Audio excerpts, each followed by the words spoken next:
I haven't.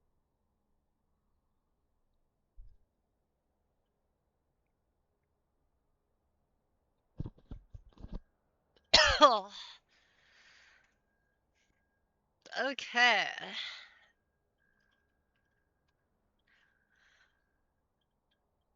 Let's see what we've got today. Looks like we are live with a Booze Bash versus Ixtal game.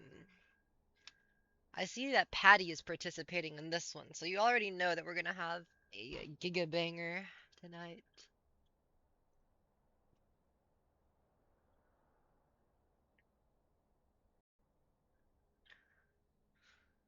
Let's see.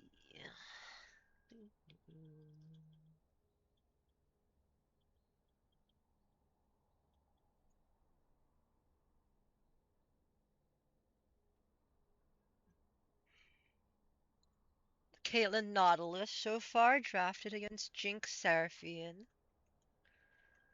Very strong early lane from the Nautilus, Caitlyn. But only if they're able to find the hooks. If you're not able to really find the hooks in this lane, it's just kind of a useless.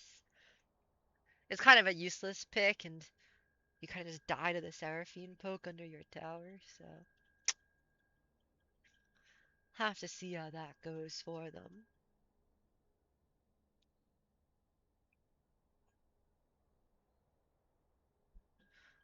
I'm not quite sure who the bans are for. Okay, an Anivia for Icy Infusion, who's not in this game. Anivia Blind can be risky. She does have a couple pretty bad matchups, I believe, but I don't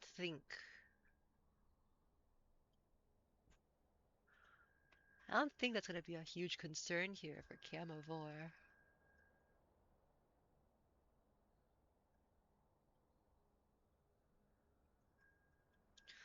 Let's see, a Lux pick.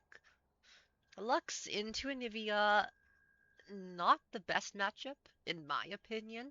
I mean, it's fine. You do outrange Anivia pretty hard, but you have no mobility, so you're kind of susceptible to the age-old wall combo. And Lux also lacks any way of actually interrupting the Anivia ult, which is another reason it can be slightly dicey. Typically, for like a good Anivia matchup, you typically want some like higher mobility picks. But this works too. This works too. I wasn't even aware that there was apparently like two games going on today. But apparently there are.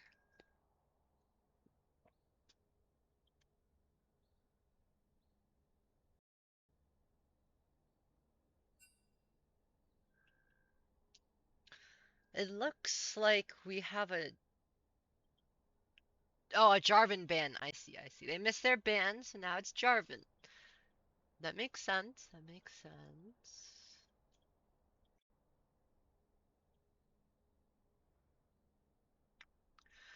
I still can't believe, did we not have casters for like either of the games today?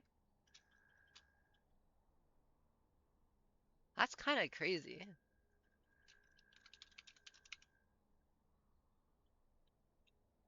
Oh, I guess we didn't. That's kind of wild. A Shyvana pick. Shyvana, a character near and dear to my heart, but they didn't ban Silas, and so, it's kind of unplayable. Yeah, you kind of have to ban Silas if you pick Shyvana. At least like on like a theoretical level, that's true. Whether this, I mean, like this could be one of those moments. Like in theory, it's unplayable, right? But it could just be one of those moments where it's like u.gg Shyvana counters, and you pick the top thing to play.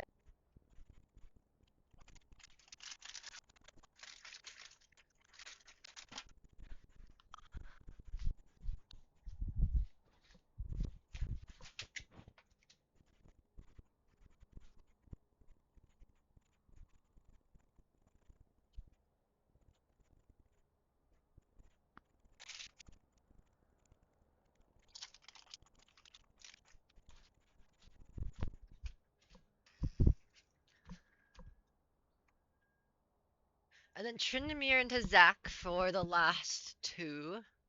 That's interesting. I mean, I guess that looking at this now, it's probably like it could be Zac top, Tryndamere. I mean, sorry, it could be Zac jungle, Sylas top. But it's very weird that you wouldn't want to. There's like almost no situation you wouldn't want to put the Sylas against Shyvana, and the pick order seems to indicate that.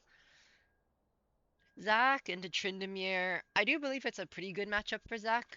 I'm not really a top Zac player or a top Tryndamere player for that matter. So it can be a little hard to say, but I imagine in my mind that Zac plays like a little bit similar to Gragas in the sense that he just kind of like CCs you and makes you want to jump. So since Gragas is good into Tryndamere, Zac must be as well. You know, like really no real justification or reasoning here for that one. I know we don't have many viewers in the stream, but if any of you are Zac or Tryndamere players, do let me know.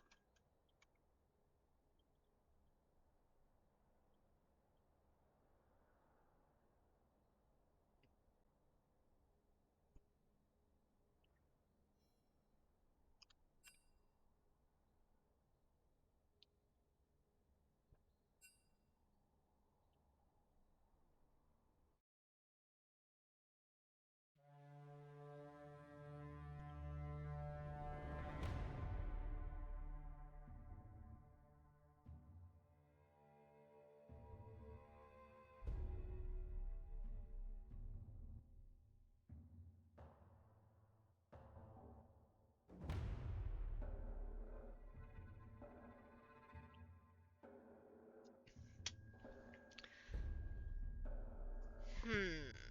I suppose this is time for a decent little draft analysis. I mean, just looking at this team, I think that Ixtal's team is like extremely favored. I can't really see a situation where Camavor's team would win. Camavor like kind of just loses in every lane besides maybe mid. Um, I suppose if we had to say, if we had to like, cause let's just think about it this way, right? Like Shyvana and Tryndamere both suck absolute ass into Zac and Nivea. Like they just get CC'd, they can't chase anyone, they just die. They get walled. It's a nightmare. Shyvana can't touch Caitlyn, sucks against high CC like Nautilus, like you can't really just kill people. Very rough. Jinx, Seraphine, both very vulnerable to like Nautilus engage. And the other problem is that Camavor has no real engage. Like their real engage is Shyvana ulting in, but Shyvana is very bad primary engage. Like generally as Shyvana, you kind of want to be like the secondary engage where you use your ult to kind of get into the fight. But if you're the first one in, you're not quite tanky enough to just get one-shotted and you die like a loser. I think that if Camavor wants to win this game, we're going to have to see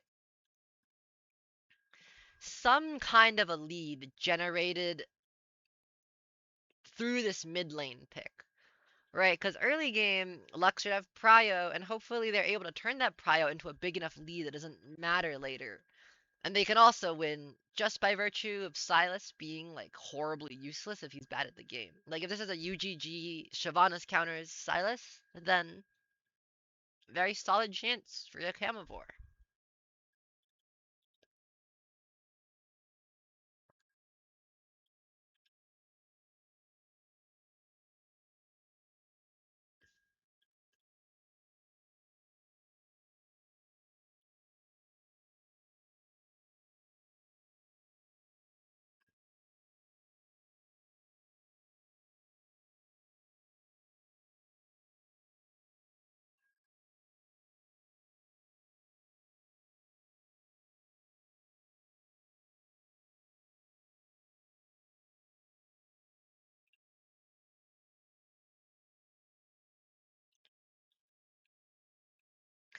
We're 44 seconds delay in on spectator, so I imagine we'll begin the game very, very soon here.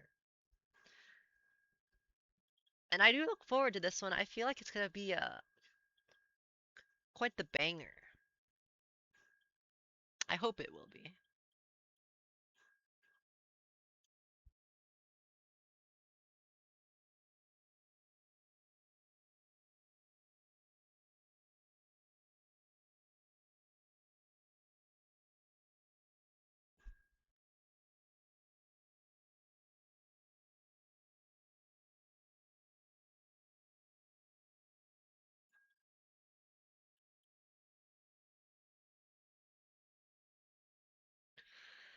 Okay.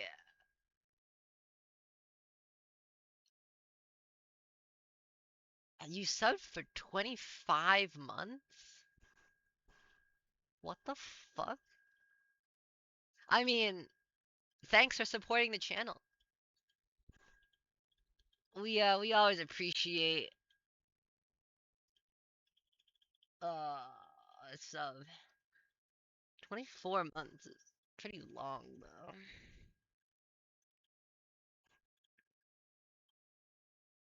Perfect. We're in game. Well, we're in loading screen. We'll be in game soon.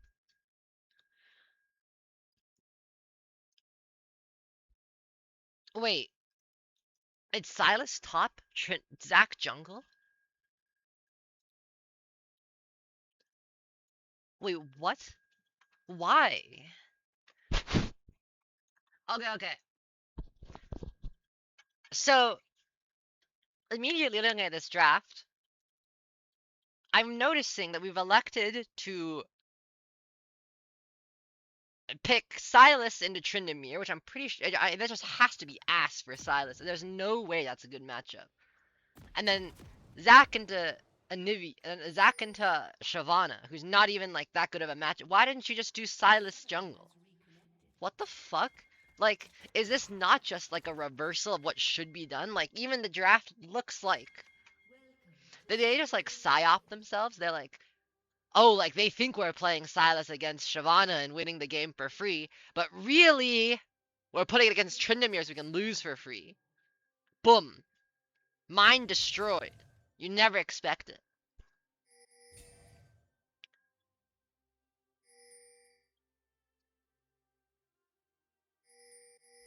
You didn't think we'd outplay ourselves, but here we are.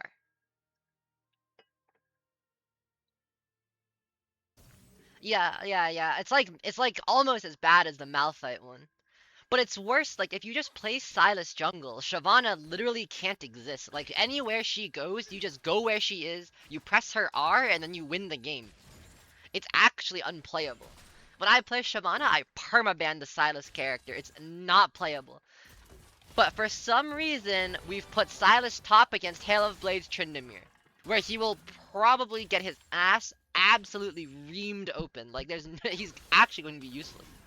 There's no way that Tryndamere loses to Silas. It just has to be impossible.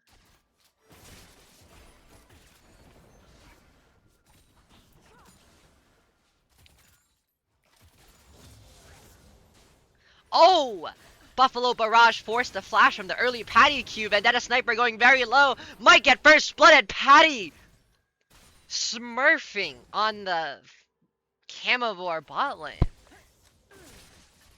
He missed the hook, and they still got the kill.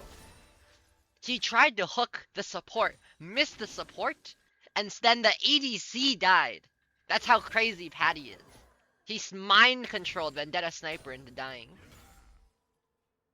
How did Jinx die, actually? Now that I think about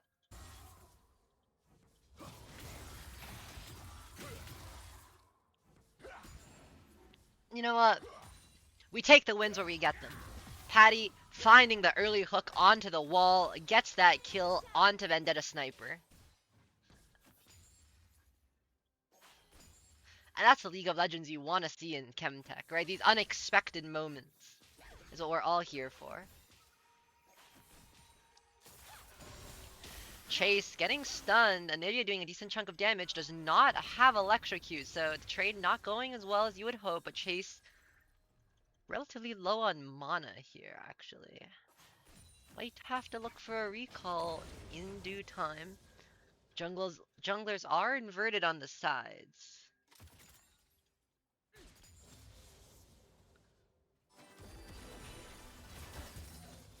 This is a little bit strange. Patty finds Gwen Shapiro, flashes away here, gets rooted up, but walks up. Oh, just walks into the traps. But both of them walked into the traps. Caitlyn actually E'd into the traps. But neither of them died. That's what really matters here. I would have expected that the junglers would have passed into like opposite sides. Like you'd expect like the Zac to path bot lane where he has more prio and like his lane's stronger. You know, and you expect like Gwen Shapiro to pass top side where his top side has prio so they can get grubs, but both junglers actually passed to the sides where they had no prio, which is an interesting choice. But it ended up working out. Silas might be in a bit of trouble. E's back in. Tryndamere doesn't have a slow anymore. Just eats a pretty big trade for free, but it does have Q to heal it up.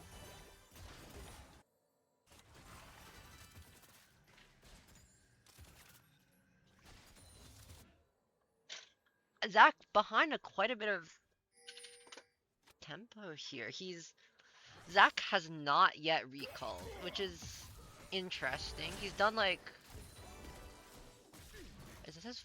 No, he's done like a second full clear. What the fuck? Wait, what did he do? Did he start Raptors? Wait, what is Zac's path? Why does he have... He hasn't recalled, but his bot side's clear. Okay, whatever. I don't really care. Let's see. It looks like they're just on the dragon, actually. A 5-minute dragon being started up by Ixtal.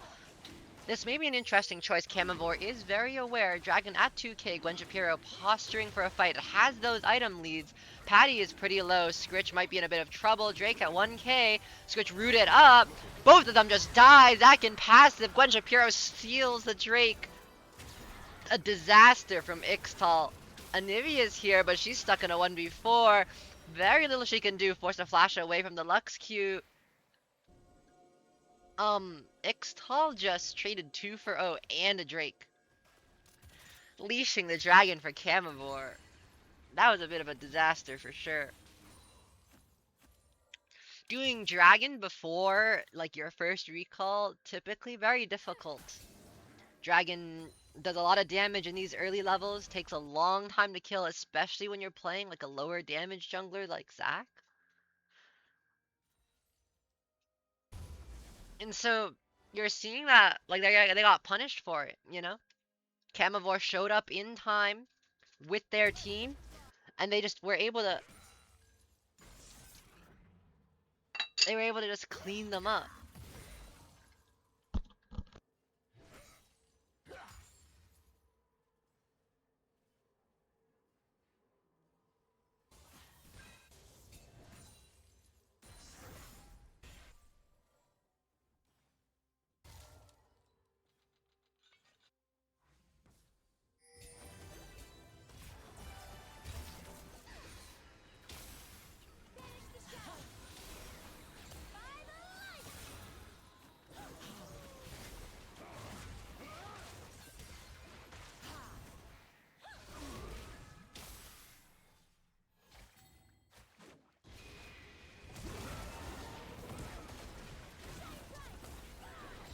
Zac just goes down and not able to pick up the chase kill here, and now Anivia's in a bit of trouble. We're seeing some pretty disastrous plays here. Coming out of Ixtal, so far Zac has made 2 plays, and both have kind of gotten turned on them, which is not really what you're looking for when you're a jungler, right? Like Gwen Shapiro able to posture for some of these counter ganks, and that's really kind of digging in into Ixtal's ability to win the game.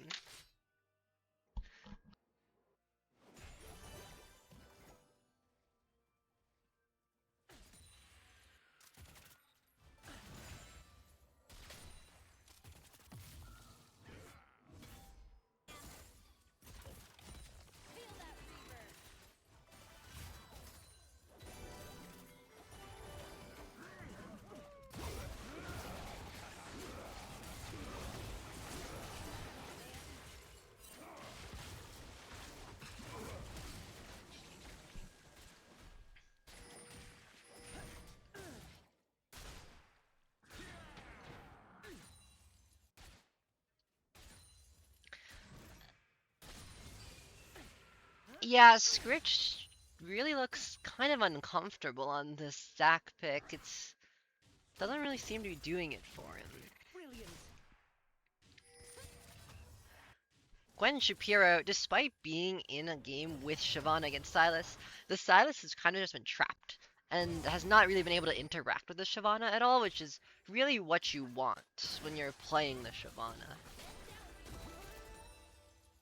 Gwen Shapiro basically just robbing Scritch blind here. Scritch down almost 20 CS, literally down even more when Shyvana finishes clearing his top side. Shyvana looking for a gank on the Sylas. We'll have to see if the Sylas pick really does its job here. Sylas is here, has a Shyvana ult, pops the Shyvana ult, just starts mauling both of them, kills one, doesn't quite kill the second. Oh my god, he almost died to the minions. Yeah, and that's the Sylas Shyvana moment. You kind of just never want to go near Sylas as Shyvana.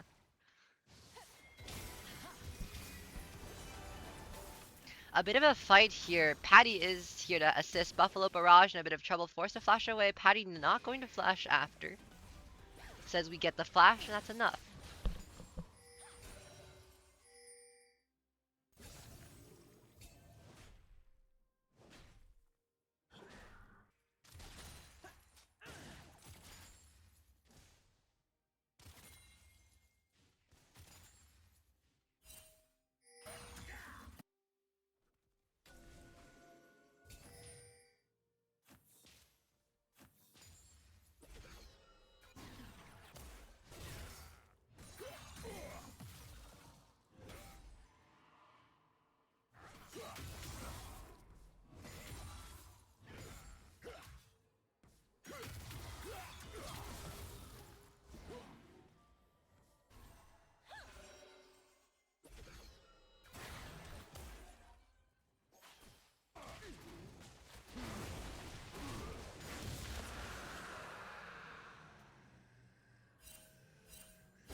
Sorry, a bit of some mic difficulties here.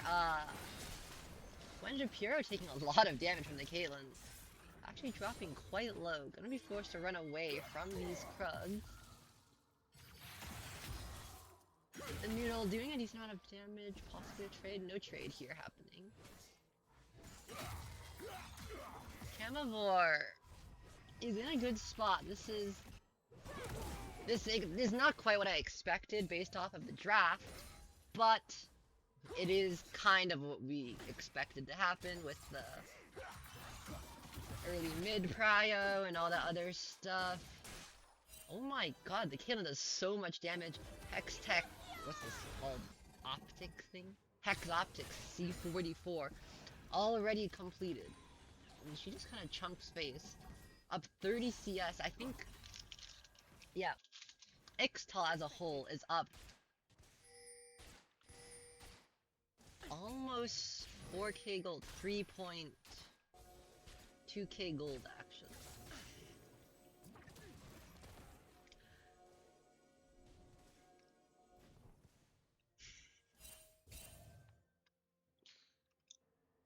It looks like Cook Noodle here might be a little bit deep. Silas is very low. Scritch seems to want to do something, but he's down 5 levels on this Tryndamere. He's actually down almost 50 CS at 14 minutes, which is a crazy number. Seraphina lands onto the Caitlyn. They're starting to put a lot of damage onto her. She might actually go down here. Jinx getting bursted quite a bit. Patty takes down Buffalo Barrage. Vendetta Sniper running away, gets hooked in. Patty trying to pick up the kill, not able to get it. Cook Noodle TP's down, finishes it off. Honestly, a shockingly close fight there. Patty almost able to get the double kill, but Noodle is able to TP to save him, and as trade-off for that, the Silas might be able to get himself some plates, make up for this 50 CS deficit. There's actually 50 CS deficits everywhere in this game. Camavor's top and jungle are both up 50 CS, but their ADC is down almost 50 CS.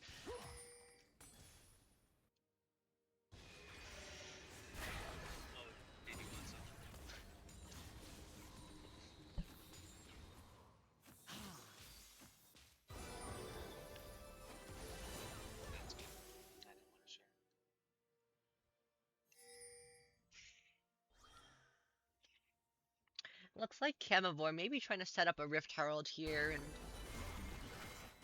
it doesn't look like Ixtal have any response to this. They are pushing out the bot lane, but there's no objectives to be had there, and Scritch is just gonna farm up his jungle. Herald looks like it might just be used to drop this mid tower. Kind of open up the map. Anivia. Ult wave clear is pretty low. Yep, there is the Herald. Now, this game is pretty doomed. I don't really know what you would do if you're Ixtal here. You're just down so much. Like, you don't have the ability to win the side lane, and you don't even really win the 5v5 either. You can kind of hope that Shyvana ult on the Silas can be used to pop. Where the hell is Tryndamere going? He doesn't even ride it into the tower. Buffalo Barrage actually gets forced to flash by the wall. Cook Noodle is alone here. Shyvana ults in. Silas doesn't have an ult. He ulted as well. One shots 2 people. Vendetta Sniper immediately dead. Gwen Shapiro tried to do something, but Seiji just does so much damage. Kills a second one. A triple kill for Silas with the Shyvana ultimate. Cook Noodle now stuck in the Anivia ult. Try to get one back, but he's going very low. Zac passive might just keep him alive. No, Tryndamere just able to get away, but that's the power of the Shyvana ult in the hands of Silas. He just takes it and decimates Camavor. Wow. Alright. I see why that gets banned. That's crazy. It is a completely filthy matchup.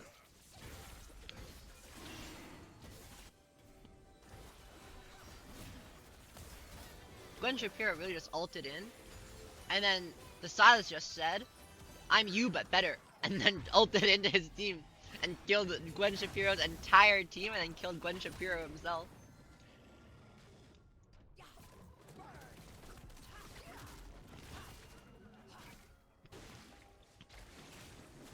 Hopefully, we've learned our lesson, and in the future, if we opt to pick Shyvana ever again, we will ban Silas.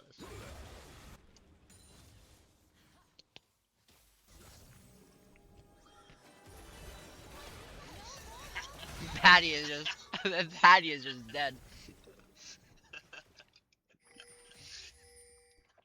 Gets caught in the wrong neighborhood. Absolutely blasted by the entire enemy team. Caitlyn looking for a 1v1 against Tryndamere, but somehow this feels a bit dangerous for Caitlyn. Very ambitious. If I were Caitlyn, I wouldn't be walking up with a 5-0 Tryndamere, but I guess each their own. I mean, Tryndamere often not to kill her. Seiji is here. He won't have Shyvana ult for a little bit. Chase flashes away, lands the Q.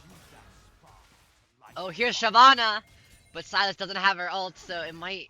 nope. Doesn't look for it. But now Zac is in the bush. But the rest of Camavor is here to help. Seiji gets caught out, gets charmed and blasted. And now the Anivia is here, uses the wall to try to get away. Camavor might be trying to chase this. Doesn't look like they'll be able to. Picks up the free kill on Sylas.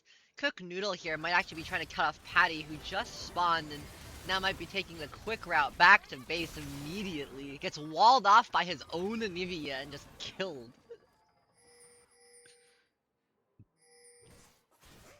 That wall was a bit of a betrayal. It just really just says, I don't want you to stay alive, and puts him in the dirt.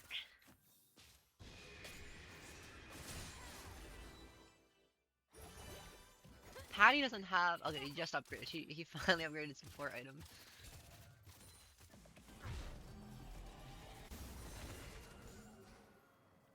We'll have to keep our eyes out with what happens in the next fight. It's either going to be for Baron or Imagine for Dragon. And by that point, Sylas will have another Shyvana ult to use.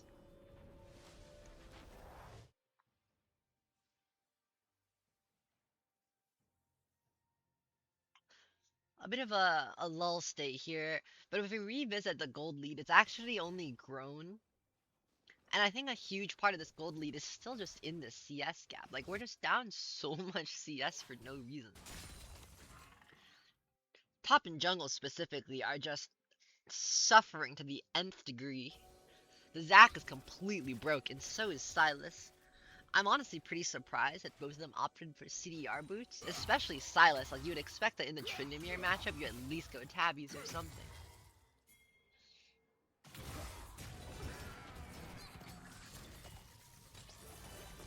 Patty getting chunked a little bit, but no real damage to follow it up. Nice couple wards going down, scaring off the Seraphine.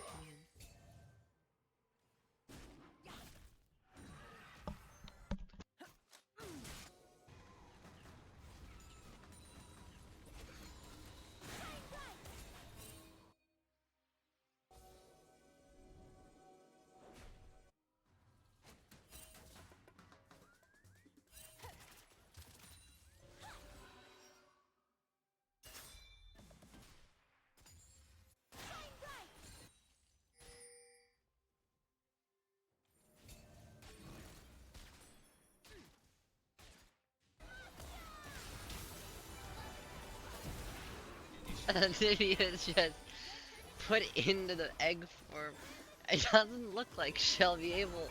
No, it doesn't even look like I have the damage to kill her. She just hits the double stun and just walks it on out of there. Okay. When Tryndamere is down here, Anivia has no egg, is channeling the recall, will probably be able to get away. Yep. But the tower will go down instead.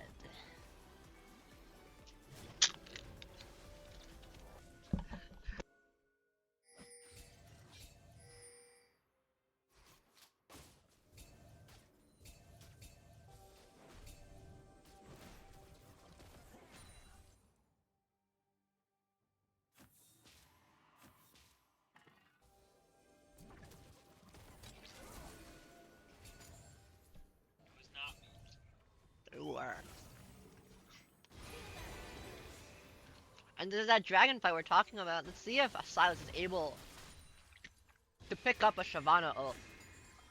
If I was Gwen Shapiro, I would stay as far away from the Sylas as I could, like off my screen levels of far away.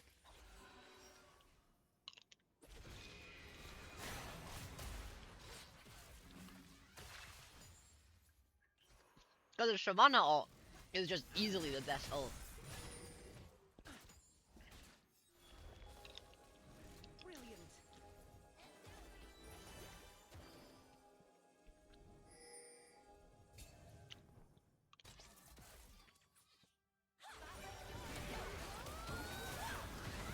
Q lands onto the Anivia. Zac in the backline. Sylas actually picks up the Seraphine and they just wipe Camavor off the map. absolutely decimated. Gwen Shapiro not even there to help. A triple kill for the Caitlyn. Oh my. Ixtal making a huge comeback. That's that team comp gap we see right there. I have to rewatch that fight. Look at that. They land the stun onto the Anivia, but Zac just gets the engage onto the backline, stuns both the Jinx and the Seraphine, and they just get blasted by the side of Gwen Shapiro, not even there to assist.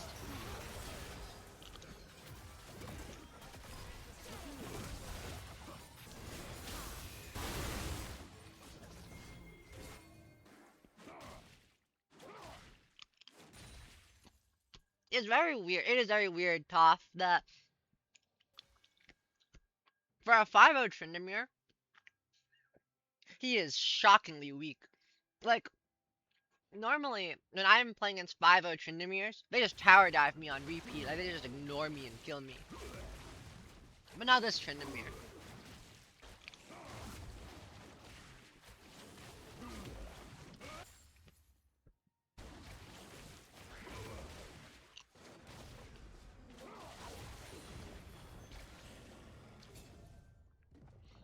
The gold gap, funny enough, hasn't even really closed much, but the fights have shown us that it's possible, right?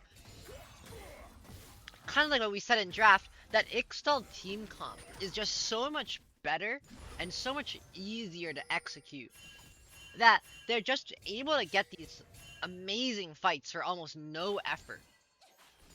A few more like that around major objectives, and Ixtal might even be able to win with that CS deficit. Because Noodle isn't really getting that side lane value that he needs to get in order for his team to win, right? He has so much gold. And he's not able to translate it. No, Patty's actually winning. You missed the part where Patty just absolutely decimated the enemy team in a fight. Ixtal just stomped on them. Down like 6k gold, they just said, nope, one-shots their team at Drake.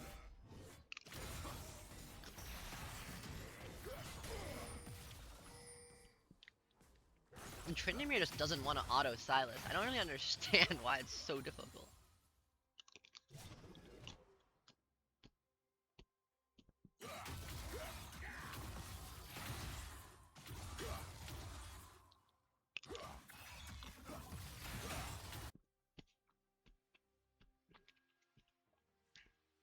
And Tryndamere is actually up like 3.5 thousand gold.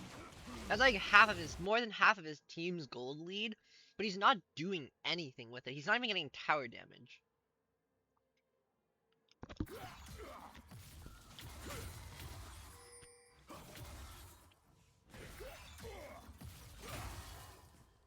Noodle just doesn't really seem comfortable on this Tryndamere. Like, he's not even hitting the Silas. Or the tower. Like, what is going on?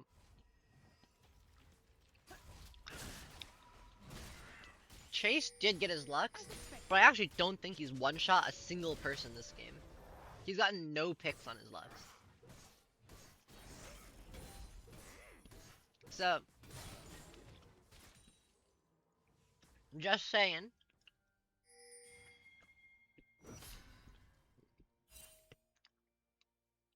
Maybe we need to start trying to get a little bit more value here. Camavor set up. Uru takes a big chunk of damage, but Chase might just be dead. He's just caught out here. Seraphine ult comes down, and Chase just dies. When Shapiro is here now, and Silas takes a Shyvana ult, jumps in, one-shot Shyvana, one-shots the Jinx, and it almost kills the Seraphine.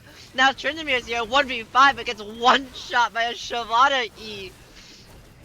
He's trying to do damage, but it's just not enough. He gets nobody.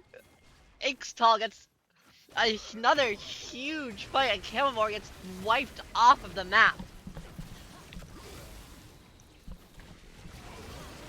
The Shyvana Silas matchup is just so unplayable if you are Shyvana. It is so unplayable. Let's re-watch that fight so the viewers can understand for the first time if you've never seen it. This is why, if you're playing Shyvana, you always ban Silas. Look, they get like a bit of an engage here. Chase Chase dies for no reason. But like, watch this.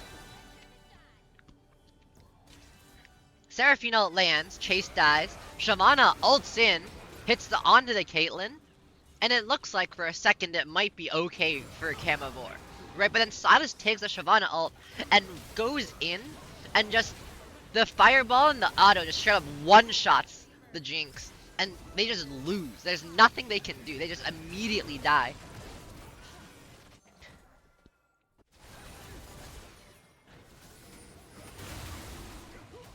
And now suddenly, Ixtal is up Drakes. A 6k gold lead is now only 2k. The Drake advantage is now a disadvantage. The game is swinging back purely off of the Shyvana Silas counter pick. This is why this is the first game of the series, I believe. But this is why Shyvana has like a negative 8% delta or some garbage into Silas. It's completely impossible to win against this champion.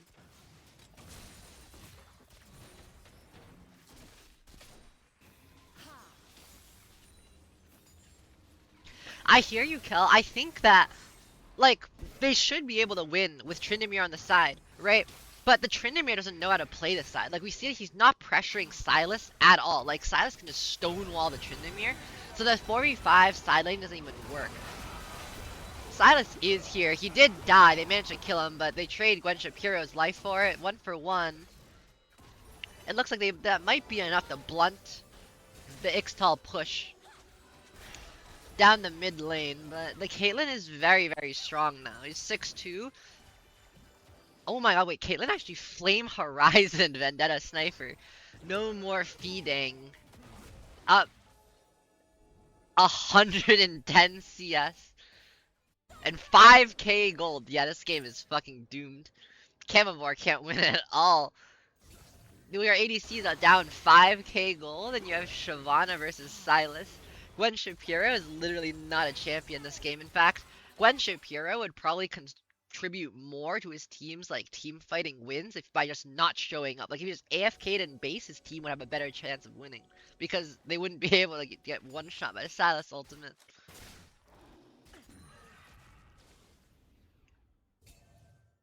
I don't really know who No More Feeding is, but they're popping off.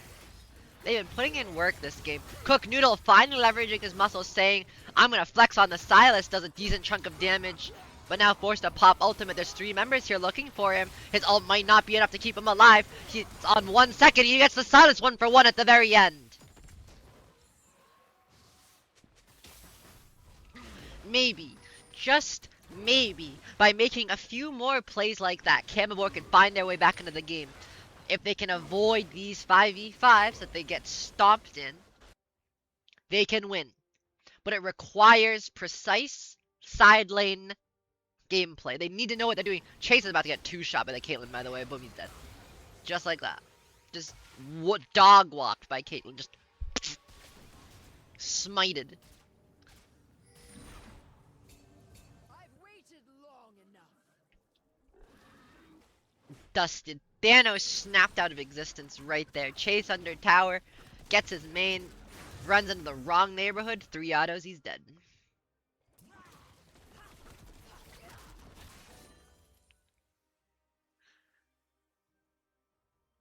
Scritch sees 2 members, misses both, flashes to break his Q, and now he might be caught out in a bit of trouble, but Seraphine gets 2-shot by Caitlyn. Gwen Shapiro jumps in. Caitlyn in a bit of trouble, trying to kite back. Does a lot of damage, gets a double kill, but goes down to the Tryndamere. Zac in passive, but not long for the world. 2 for 2, but they get the Caitlyn kill. 1k more gold going to the Tryndamere, and this is honestly kind of what you need. You need this Tryndamere side lane to be strong, but he's in the mid lane now. He's in a 1v3, he's getting CC'd up. He has ultimate, he's forced to pop it, but he's been CC'd, he can't move at all. Spins after the Silas, tries to do something, but just gets taken down, and now the Jinx is dead. 1v3, Silas picks up a double kill. That was a bit of a Monka play right there. I don't think that's Tryndamere you want to be A-ramming against. A Nivea, a Nivea and Nautilus. And this is precisely what we talked about in Champ Select. Right? How difficult it is for the Tryndamere to find any value in team fights. He has to try to win on the side. But if he's not able to win on the side, they just lose the game. Like, he bought QSS just now, and honestly, buying the QSS is a kind of a sign of defeat. It shows, like, an incorrect thought process, right? Like, if you're buying QSS on Tryndamere to team fight, you're already doomed. Buffalo Barrage is dead in 3 auto attacks. Oh, actually lands the charm. Might be enough to survive chases. Nope, they just both get one shot. Caitlyn just blows their brains out with headshots. Just taking names. That's just Drakesel here for Ixtal. And it's Hex Drake too. One of the best Drakes you can get for Caitlyn and Nivea. Right? And the Caitlyn almost looks like Evil Daniel. Like, I remember the Evil Daniel gameplay, just destroying people on that Caitlyn. But I'd argue that No More Feeding is doing arguably even better in a relative sense. He is just taking names and decimating Camavor.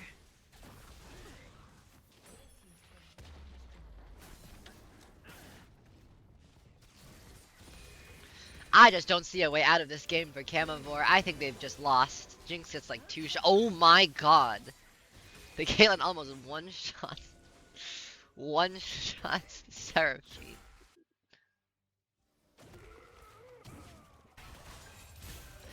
Like, if you are Ixtal, how do you win this game? Like, I just see no way out. Right? There's just no victory, no win condition if you are Camavor. Yeah, my bad. Ascent. It is what it is, man. There is a custom game in my match history. Here, we'll fix that. Drag it off the screen. Do you think we're gonna get one more instance of the Shyvana ult getting stolen by Silas and used to wipe his team? Or does he just take any other ultimate, either like Lux ult, Seraphine ult? All these ults just wipe Camavor. We're actually now down gold. They're actually only down 1k gold, but it feels unplayable. Just because of the massive comp gap. Patty is gonna take a lot of damage here. Gets pulled in by the Baron. But oh my god, a huge auto attack. Almost one-shots Vendetta Sniper. Tryndamere on the back end here, but isn't it a 1v5? Gwen Shapiro walking up, gets his ult stolen. Okay, it's over. Gets jumped on. Huge Shyvana ult goes in the E, one-shots Buffalo Barrage. Okay. Nice. And then the auto attack. E, one-shots Chase under tower. Now Gwen Shapiro's one-shot, and Caitlyn ult, bop, dead. Perfect. About what you expected, honestly. Just no game to be played if you are the side of Camavor. You just get folded. Vendetta Sniper takes 90% of his health bar. Oh my god, the Caitlyn damage is so disgusting. It just simply 2 shots at Jinx. Tryndamere is the only one left. He does have ult, but he's in a 1v3, and unless he can kill the Caitlyn, it might just be over. He's already forced to pop. Oh, he's trapped. He's CC'd. He can't move. He spins in, gets one auto attack off, and gets absolutely blasted by Evil Daniel on this Caitlyn. Seraphine's back, but what is Seraphine about to do? Patty ults. They just look for the kill in the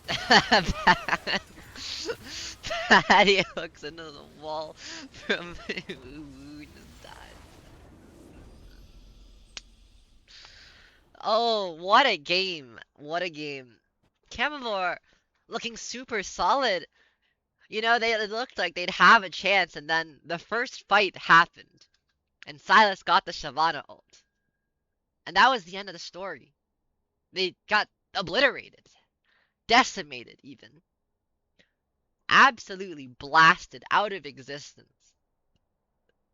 I'm not even going to lie.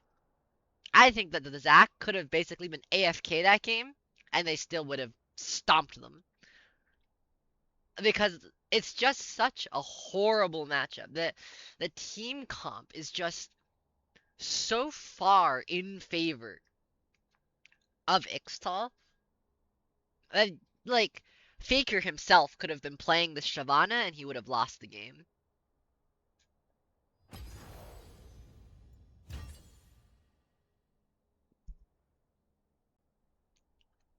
But with that, we're on game 2. Patty's team pulling out a victory. They were behind in game 1, but for game 2, they were a little bit behind in game 1, I should say, before they turned it around and just blew Camavor out of the water. And now we're on to game 2, and it looks like this time there's going to be a bit of a side swap. I think we're going to see Ixtal on red this time. So, something to look forward to. We'll be right back after a quick message from our sponsors. I'll throw you guys onto the draft page so you can preview, I suppose, here.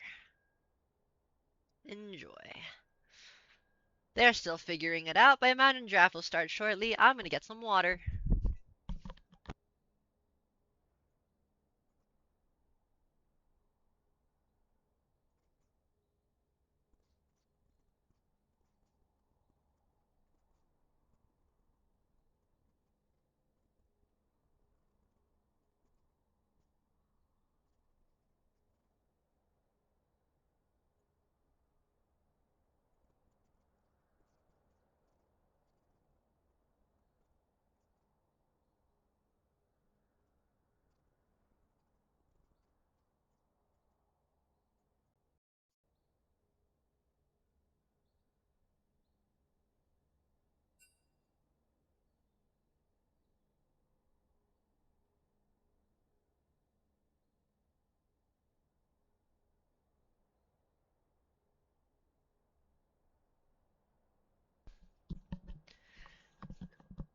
Did you know that there is a resource to help you explore treatment options, an IgAN and CG3?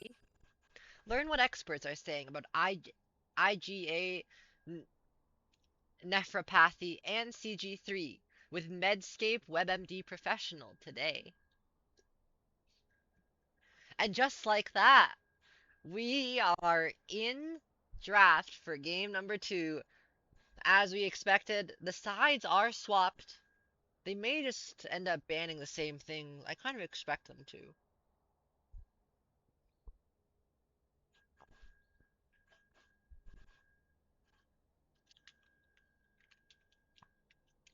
Game 1 went to Ixtal. So in game 1, Camavor picked Shyvana and did not ban Silas, and so they lost immediately. So that was a bit of a throwaway. I think game 2 will be a lot more competitive. I think that Camavor has learned from their mistakes, and because it's fearless, they can't make the same draft blunder again.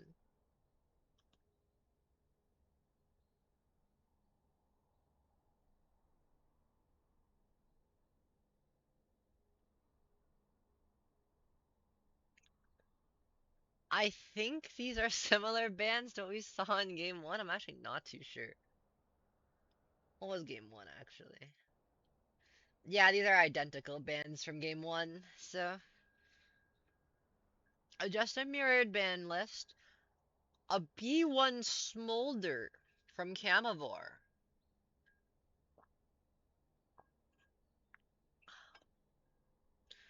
Could possibly be Smolder mid. Doesn't Chase play Smolder mid or something? Am I just crazy? It could be a Smolder flex, or it could just be Smolder ADC. Lucian picked. Lucian Nami. Lucian Milio. Lucian Rel. Decently solid team. Lucian pretty good with most, just like kill lanes. And even most enchanters. Probably just don't pick like Lucian Soraka or something.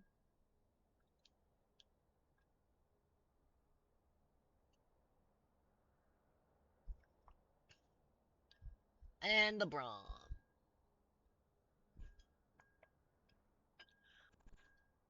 So I don't know about the rest of you, but I am of a personal opinion that Braum is one of the singular most broken characters that has ever been released in this video game. Like, this character is so unbelievably unfair that picking it is like basically a free win. Camavor with the Nico, I believe this is for Chase.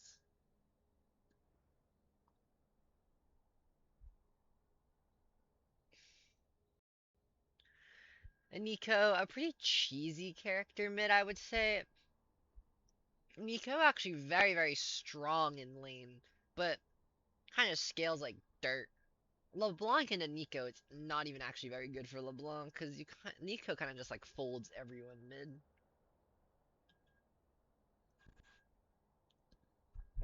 This is a very weird, interesting matchup. So far we've opted to Lucian Rel against Braum Smolder. Braum, like as a champion, is broken, and so just kind of nullifies the Lucian. Right, provided he's played properly. Whenever like Smolder gets engaged on, Braum can just jump on top with the shield, and Lucian does no damage. So we expect to see that Smolder should be able to make it out of lane pretty well, which then leaves us with the mid matchup. Right, LeBlanc known to be an early lane bully, but Nico's early lane is actually like extremely, extremely broken. Like she just does so much damage. And the problem with the LeBlanc is that if you W onto Nico, Nico can just throw her E into your face, and if you go back, it'll hit you anyway. So you just get hit by the E, and then Nico just Qs you, and you take half of your health and damage, you immediately die. So if played properly, and I imagine this is one of Chase's comfort pick, because there's no other reason you would ever blind pick a Nico, right?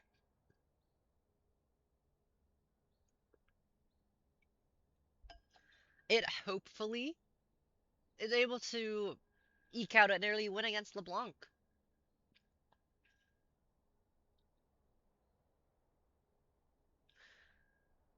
I'm actually gonna use the power of the internet to look at this matchup. I swear it's bad. I don't want to be giving our loyal viewers false information.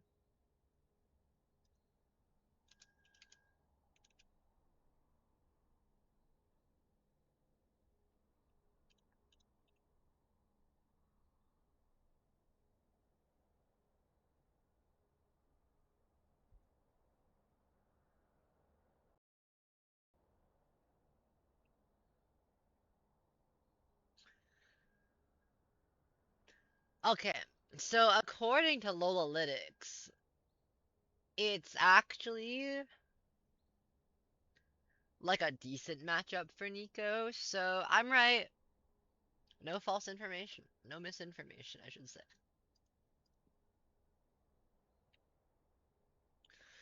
Jarvan picked.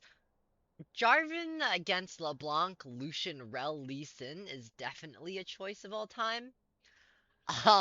His cage holds absolutely nobody. So the Jarvan value in this game is kind of just like zero. You'd probably actually be better off just picking like a Poppy or anything else. Mundo full blind. Surely we just slam Gwen and win the game for free. Yeah. Uh, um, I'm not sure what Camavor is doing because this is the second time now where they've just kind of griefed their last two picks in draft. Like their early draft is okay, but then we get to like the last two picks and we actually just pick horrible garbage champions. Like we've picked two characters that are actually just like horrendously useless. And we've even done the thing where like we've managed to pick one character that has like such an obvious counter that sucks for our entire team. Gwen is pretty good in this game. It's not as good as it could be, simply because like Nico and Braum have a lot of CC that can make it difficult for the Gwen to operate properly. But I just can't see a universe where like the Jarvan is useful here. Like, if you're Jarvan, who do you gank? Honey. Well,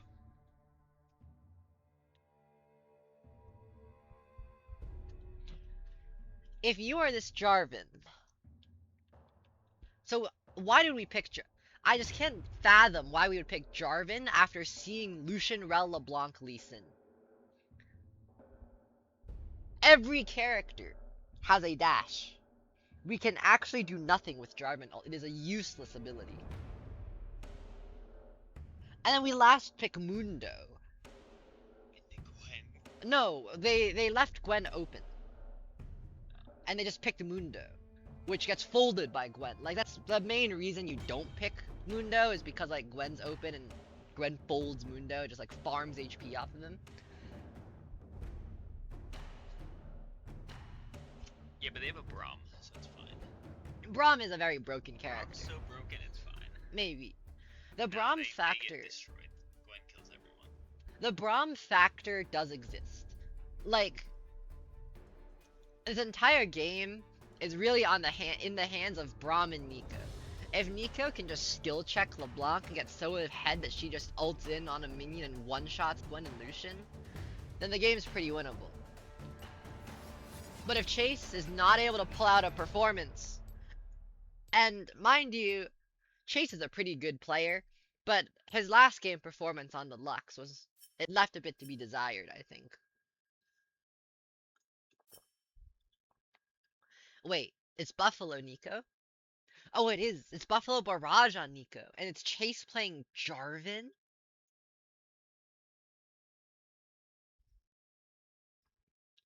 Wait, it's Gwen Shapiro on...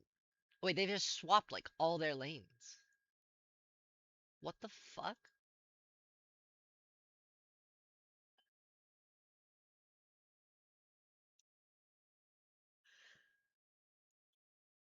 So, it looks like we have a lane swap here. A lane swap situation from Camavor. I've received confirmation, insider knowledge, that this is Buffalo Barrage on Nico, Chase on Jarvan, and then Gwen Shapiro on Braum. Maybe some of you are more familiar with these players than I am, but it does kind of surprise me. I didn't know they played these champions. I didn't expect a lane swap, but maybe after getting decimated in game one, you're like, maybe we gotta change it up a bit, you know? Just like, try some stuff, see what works. I respect that. I respect it.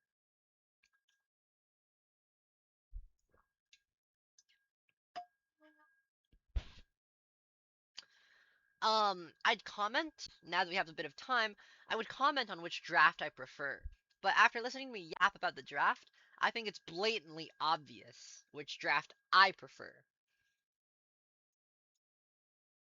Like, if you put me into, like a solo queue game, and you were like, pick one draft, I would pick the Ixtal draft here like 10 out of 10 times.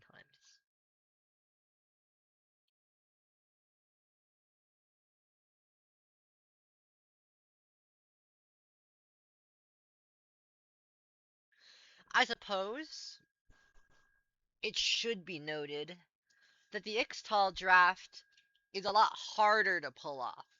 Like, we have 5, like, ego champions from Ixtal, right? Like, Gwen, Lee Sin, LeBlanc, Lucian, Rel. These are all characters that take, like, a decent amount of skill to pilot. And so that could be where we kind of see that X factor.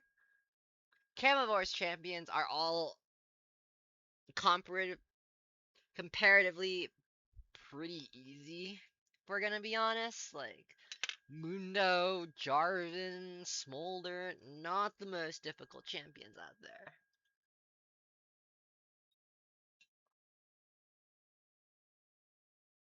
Has Camavor actually managed to lose every single game? If so, that's a bit crazy.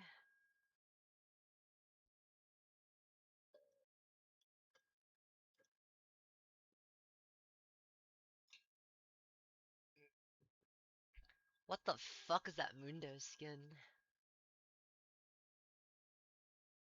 They've only won a single game? Not even like a single series, a single game?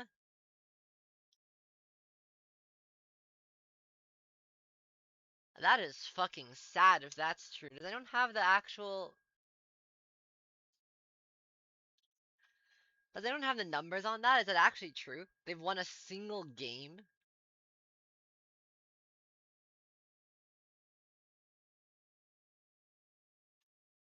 That is fucked up.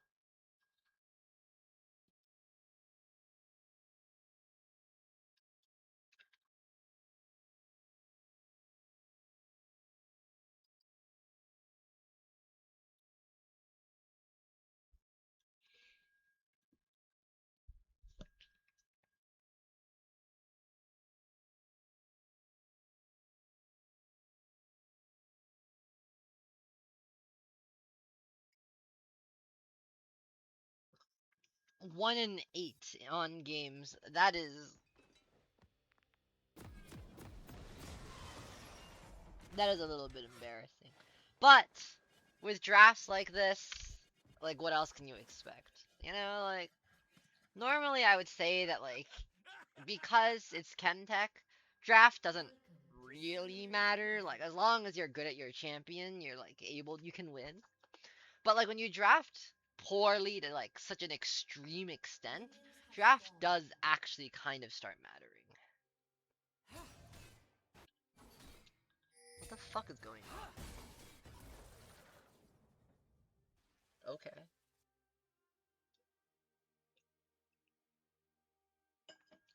Neither of them used any ability to like try to hit the LeBlanc, by the way. They just like took damage and walked away. If they had both traded onto the LeBlanc, they could have done like a decent chunk of damage and helped Nico get like a great start in the lane.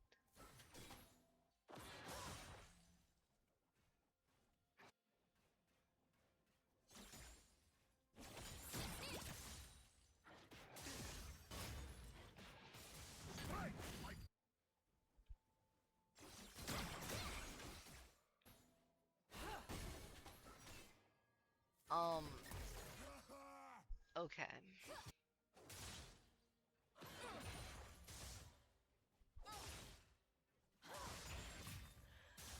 Uh,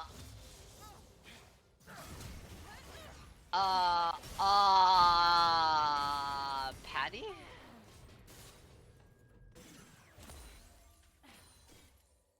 What the fuck?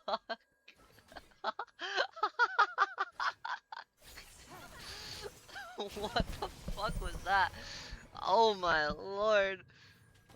What? I think we should watch that back. That was something else. That was prime content. They get to level 2 and Patty just says, fuck it. Jumps in, misses the Q, jumps under tower, just dies. Just throws his life into the trash. Oh my lord. Patty throwing the enemy team a bone, I can understand, honestly.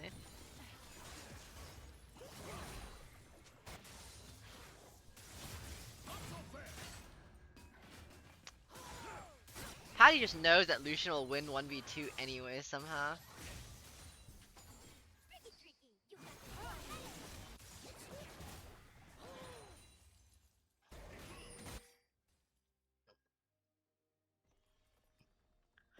A potential fight here. Gwen Shapiro running into 2 in the bush, puts up the shield. Lucian might get stunned. Gwen Shapiro barely living a single auto attack. Now Lucian's really low, pops the barrier. Both of them are 1 HP. Patty, oh, the Lee Sin Q goes wide. Oh, and the Lucian dashes in, misses the W, and dies to the smolder booger. A disaster for Ixtal. So sad if you're the Lucian. I would be fuming if that was me. But Scritch is back around looking for another gank, throws a Q, hits it, double kill for the Lee Sin. And he gets two back. Buffalo Barrage doesn't seem to have much mana, taking a decent chunk of damage.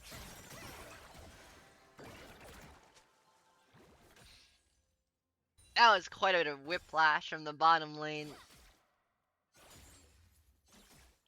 One moment, looks like it's doomed. Next moment, they're stomping.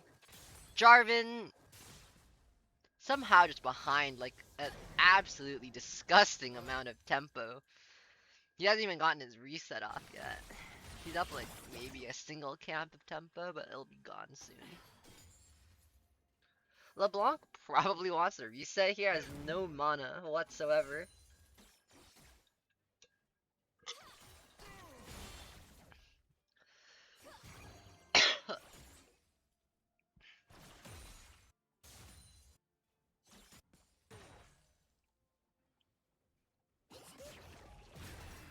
We kind of return to a neutral state.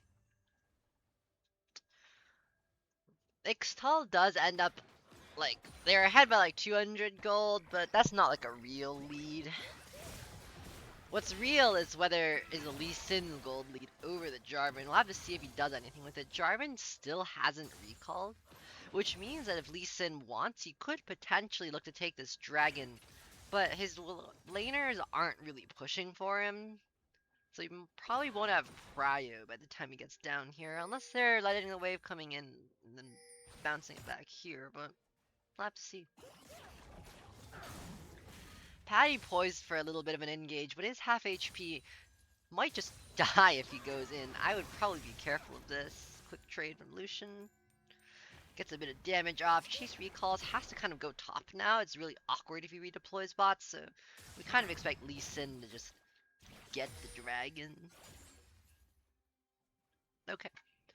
Jarvan is opting to go bot, so he's saying, I don't really care about my top side.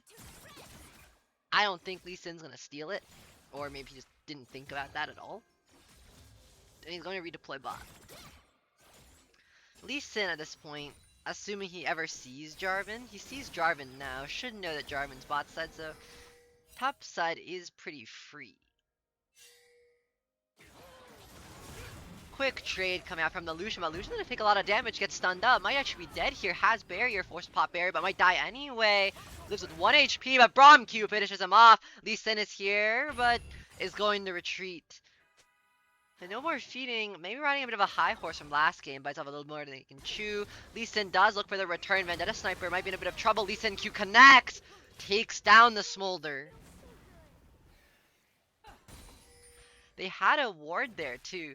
The Lee Sin just kind of walked into the ward, did a loop in the ward, and then came back and killed Smolder, which is kind of crazy.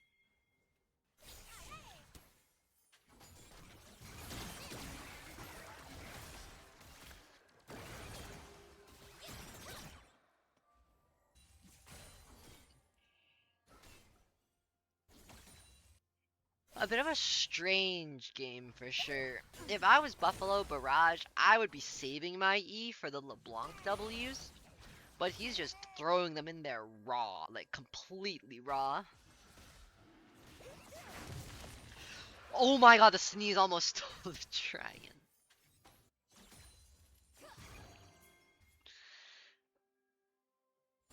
Guys, please don't try to combine damage if you're the jungler and you're not being contested. Just wait out. Match score 1-0 in favor of Ixtal. Ixtal is currently red side, so a bit of a lead in both games. A win in game 1, a lead so far in game 2. Lucian needs a Braum Q. Rel is roaming, but Lucian's quite far up. Might be in a bit of trouble if he gets hit by another one of those Braum Qs. And it looks like Patty's making his way up to contest Grubs. Lucian forced to run away. Braum Q doesn't quite connect, so Lucian lives to fight another day. Grubs do look like they should be free for the side of Ixtal. Nobody really in position to contest. Chase is actually still 0-0-0. The man has not left his jungle this game. also has no objectives and is basically even in camps. It really does worry me a little bit, Chase. Come on. Let's put ourselves on the map on the Jarvan.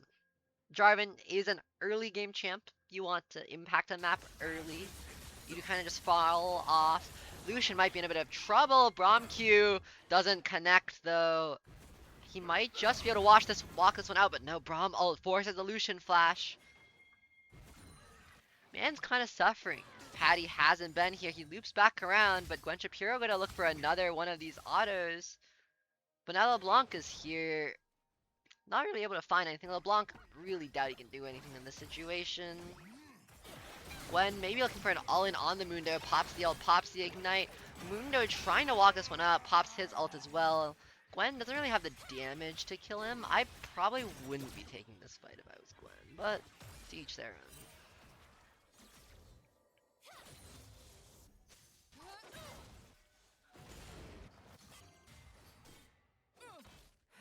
Patty's just been roaming. He's level 5. Probably want to see if you can get level 7 soon. A potential 3-man chase on the Lucian. Jumps on him and he gets dunked. Gwen Shapiro picking up the last hit for the 3-1 Braum. The Lucian is kind of hate crimed. He has no support. And he's getting blasted by the enemy jungler now too. Hate to see it if you're Lucian. Hate to see it.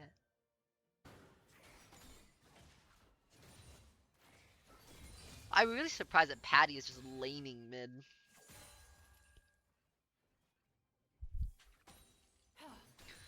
Gwen was like MVP of Ixtal last game.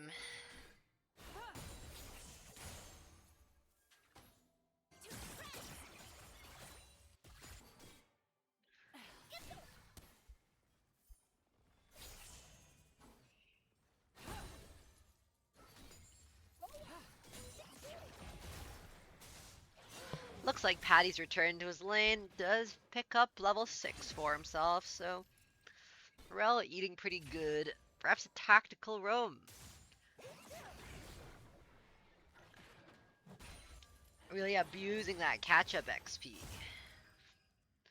A very high level play from the Rel, so I'm impressed.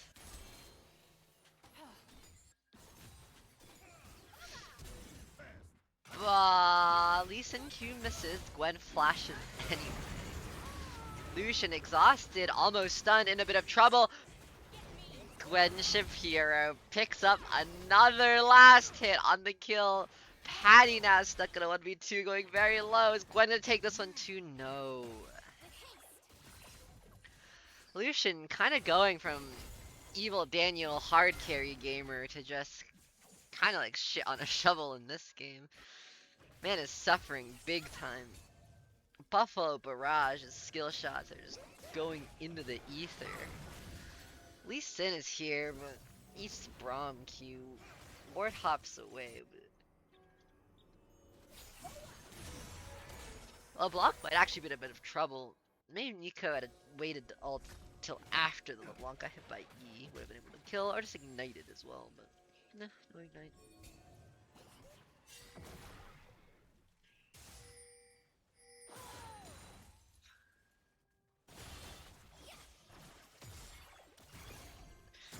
Gwen last hitting a lot of these kills is interesting for sure. It's not what I personally believe would be the best choice. Chase is back though, maybe looking for another gank. Another fight. Gwen Mundo's not gonna die to this. It's impossible.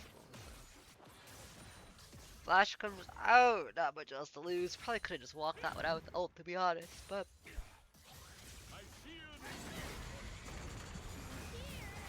Jarvan is here and Nico as well. Lee Sin's here to try to help, but Jarvan ults, traps Lee Sin. Lee Sin has a hop, just jumps away. Patty's going to be the sacrifice. LeBlanc is here to look for something, but he's stuck in a 1v4. There's really nothing to find here. Yeah, no dice.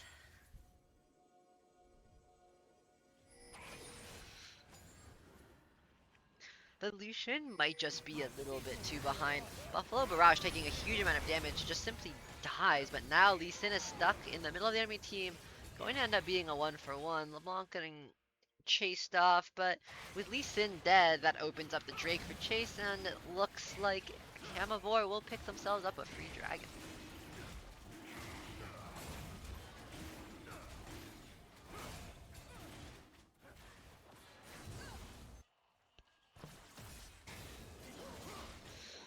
This like 1.5k-ish gold gap between the Lucian and the Smolder is really starting to scare me a little bit. If I were Ixtal, I'd be sweating a little bit. I would.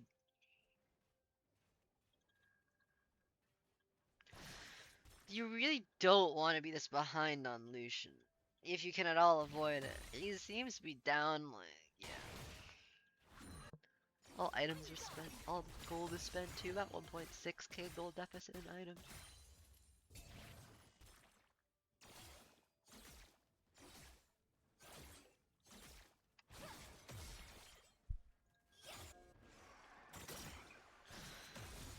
It looks like Ixtal is going to see if they can set up for a Herald or potentially a top dive, but Mundo does have ult. Buffalo Barrage lands the stun. A 1-for-1 in the mid lane, and Lucian just hate crimed again. Just going to die. Yeah.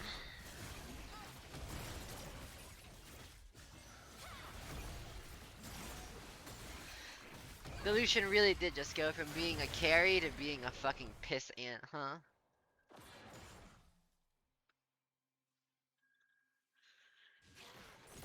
He is useless this game. He is 0-5. The Ixtal bot lane as a whole is actually 0-8, which is about 80% of Camavor's kills. Kind of crazy. They have about double the kill ratio they should have, and Lucian just comes back and gets cheese killed again. Gwen Shapiro picking up another last hit for himself, maybe another one here. Nope. Goes to Vendetta Sniper, and Camavor might actually be able to pick up their second win of the game. Of their careers this season. I do see it. Because the Ixtal bot lane is just so very behind. And they're on these characters that need to scale early, and so it's kind of just like a lose-lose situation. Insect goes off. Gwen is here to try to help. Picks up one kill. No, actually it's her teammate going down. Does pick up a kill on the Braum. We'll get stunned up though. Nico ult comes through, and Gwen's gonna get folded here most likely. Doesn't end up getting the one back either.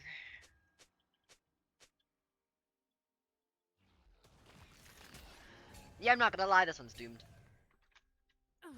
It looks like Camavor has managed to eke out a victory, and it's all thanks to that Braum factor. The Braum character is just simply so broken that it's impossible to lose with it on your team.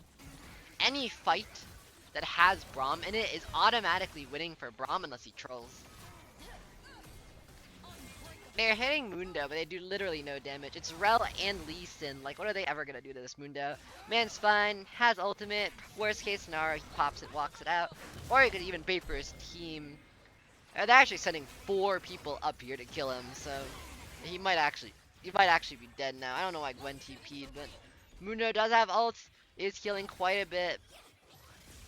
They commit 4 members and a TP, and they don't even get the kill. That is so miserable.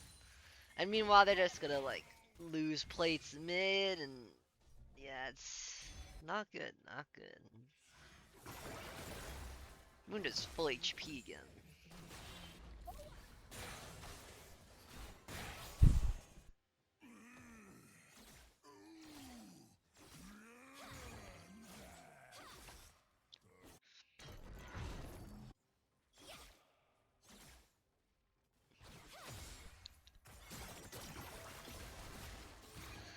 Gwen's looking for trades, but Mundo's got his tower right there. Like, this fight literally goes nowhere.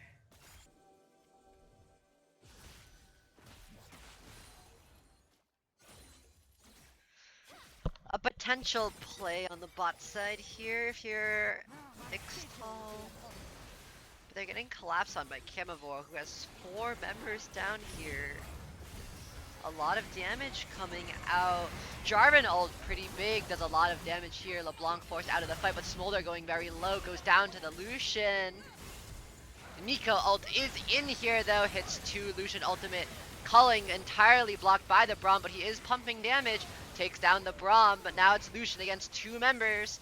The Nico stun lands, Gwen is here to help, Lucian goes down now. And it's just Jarvan, but Gwen can't really kill them. 4 for 2. A winning fight for Camavor. They just simply don't have the damage on Ixtal. They have so many of these early game centric champions, and it's just not enough juice for them to win. Gwen here might actually get killed in the 1v2. He should probably just Q for the healing, but it's just... Okay. So Gwen just dies.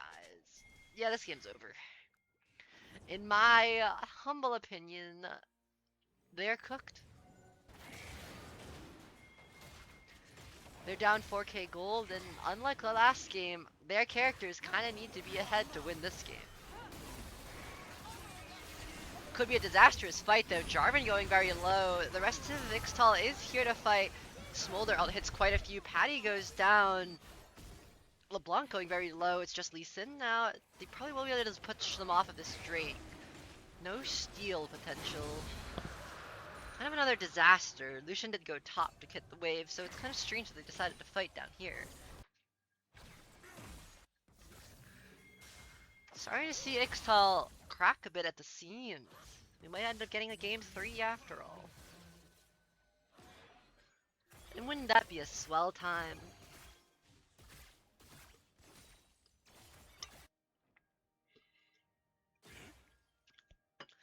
Lucian kind of giving Mundo the runaround.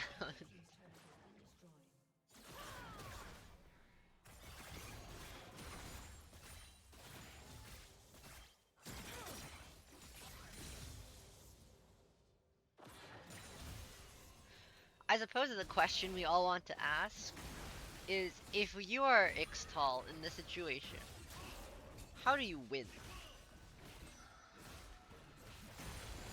Right, like, what's the win con? Gwen actually falling for one of the classic mistakes of buying heal cut against Mundo when you're playing Gwen. And it's actually not necessary, because you just stat check him anyway, but...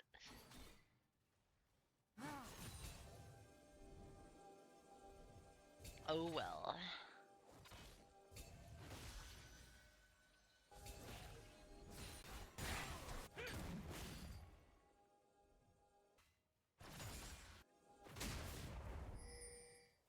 Gwen is realistically the only person that will ever be able to kill Mundo, because Lucian's so behind already, and Lucian isn't a good champ for killing Mundo in the first place. LeBlanc, definitely not doing it, and neither is Lee Sin, so...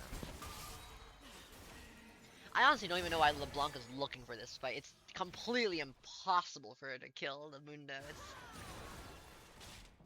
not even like not even in my dreams could I imagine like a way to kill him. Lee Sin's just caught here. He's 1v3. Actually, he manages to flash out in time. Never mind, he burns to death.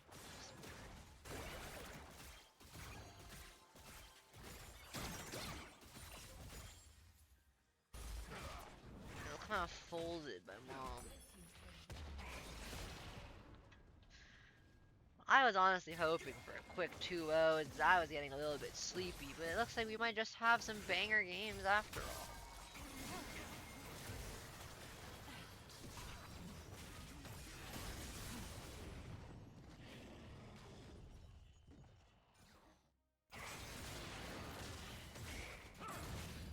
Gold gap expands to 5k, and Gwen's not really farming anymore in the side. She's kind of over-grouping.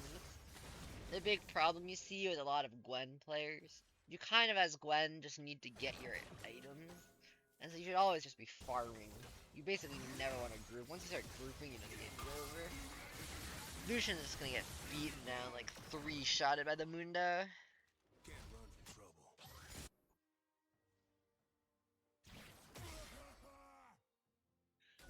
I don't even know why Lee Sin is here. This is completely pointless.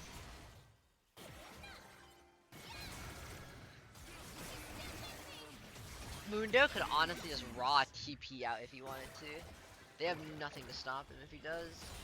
Now they do, Rolls here.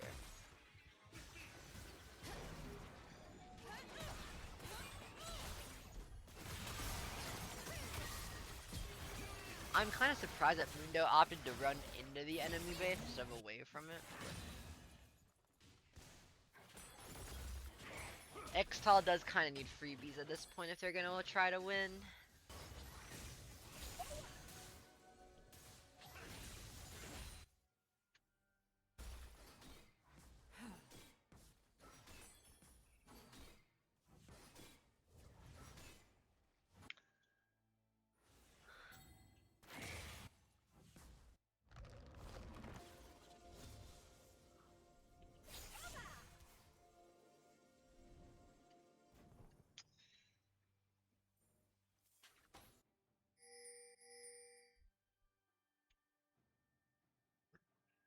In a bit of a lull state again.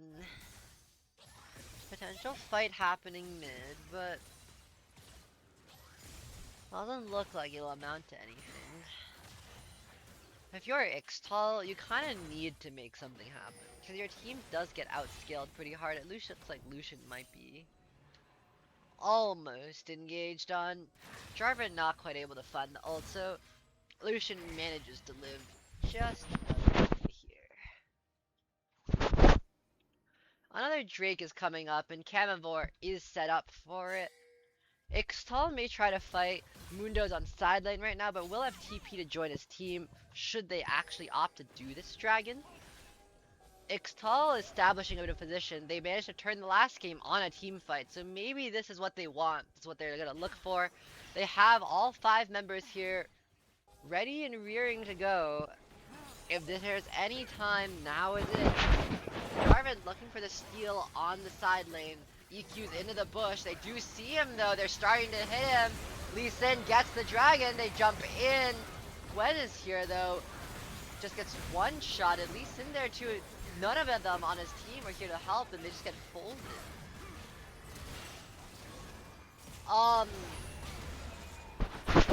A bit of a crazy fight. It kind of looks like Ixtal just completely didn't expect them to come over the wall, which is kind of weird because they saw Jarvan come over the wall, so they get the dragon, but they trade like all 4 of their lives, so it's 2 for 4 and Drake. Maybe a bit worth it if they're able to pick up like a soul at some point, but otherwise it's kind of a bad trade anyway because they're gonna lose their inner turret, and they also end up losing a decent chunk of their Baron vision if Camavor opts to try to get some. Doesn't look like they will.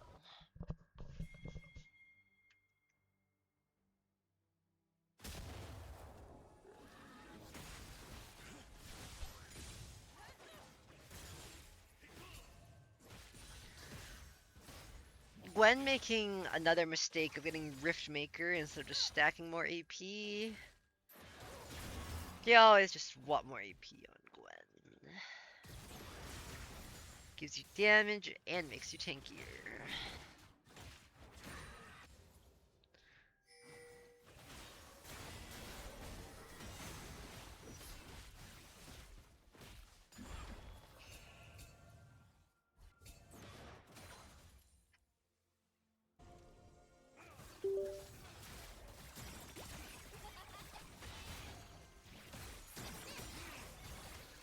So Gwen actually wants like a...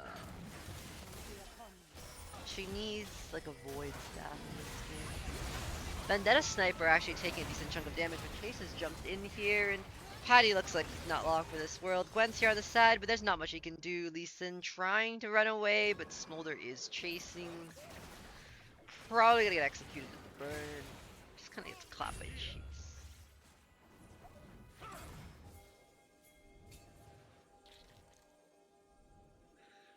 Chase actually 8-1 on this Jarvan, which is a crazy scoreline, to be honest. Looks like they're gonna start up this Baron, and I don't know what else they're gonna do. Or what else Ixtal can do. They don't really have anyone that can contest. A block might just try for a steal. Not able to find it, knocked up, and probably die. Yeah.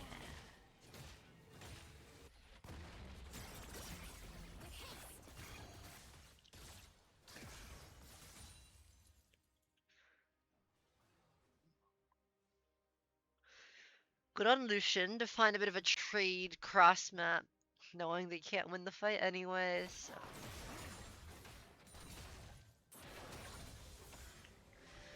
Baron actually a lot weaker than it used to be, so it's not inconceivable they could still win.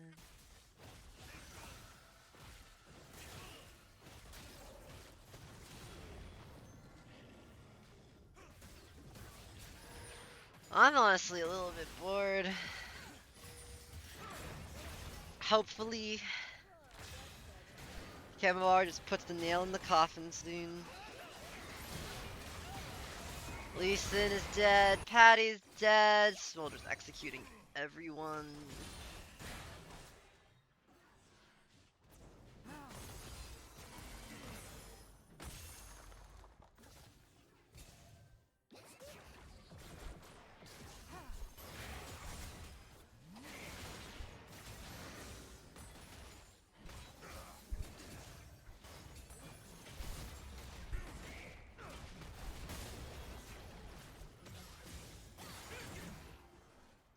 Looks like this game is cooked.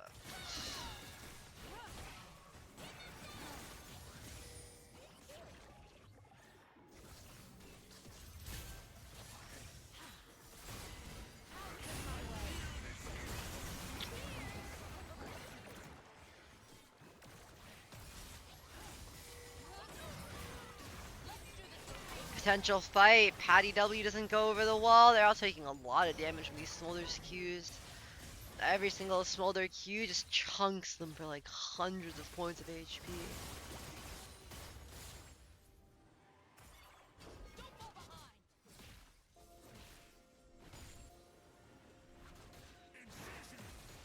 Drake being picked up by Camavor. No contest from set. Ixtal, about what you expect.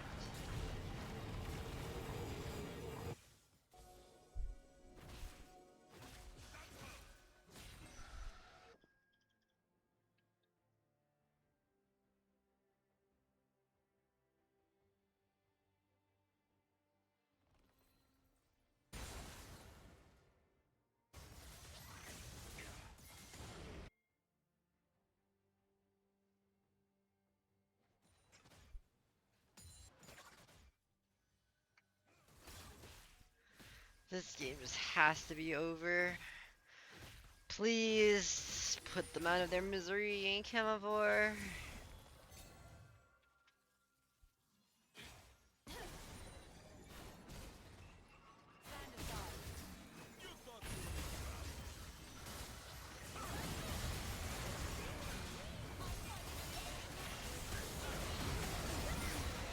They have a huge fight, but they just get walked on. There's nothing they can do.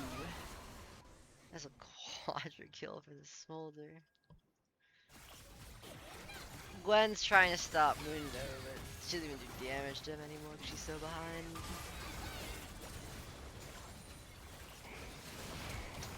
Possible pentakill for Smolder. Nope. And that, my friends, is game 2. Camavor with a convincing game 2 after a shaky performance in game 1. We'll have to see if they're able to keep it up for the last game of the series, game 3.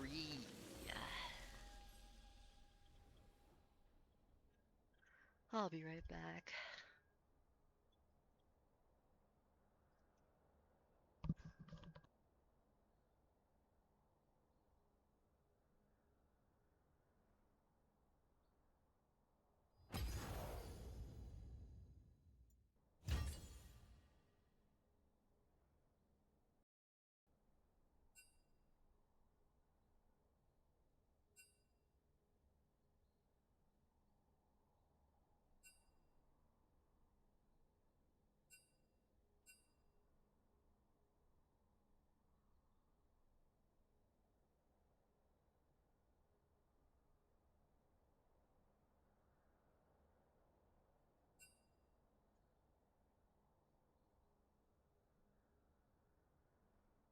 Ah yes, the coin flip.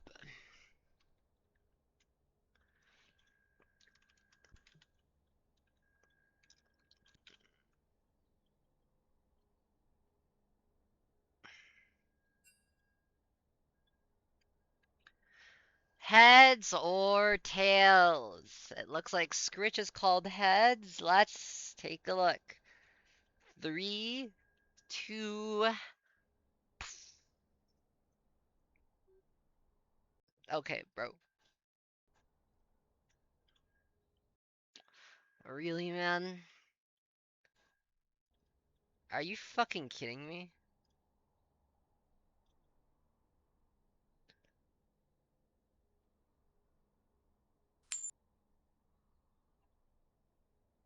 Tails.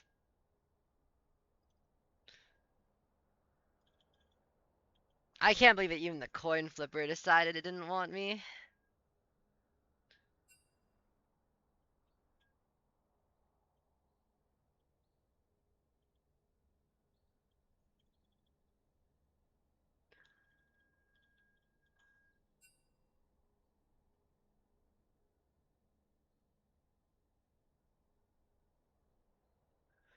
Looks like Camavor has opted for red side game 2. Have to see how it goes.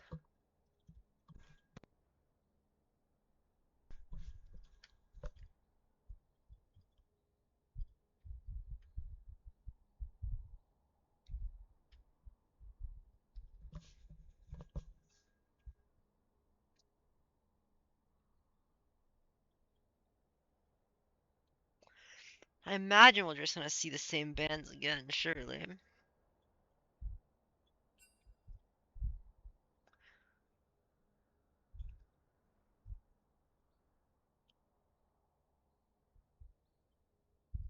Draft should be starting in just a moment.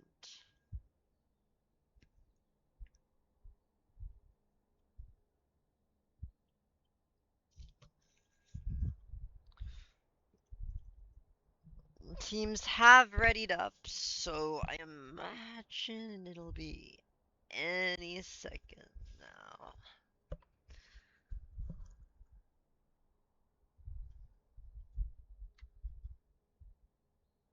Draft.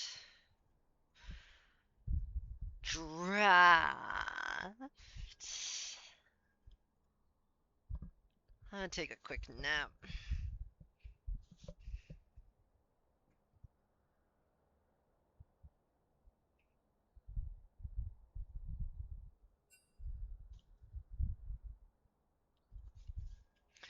And here we are in the draft, probably in an identical band list. See what goes on. Yeah.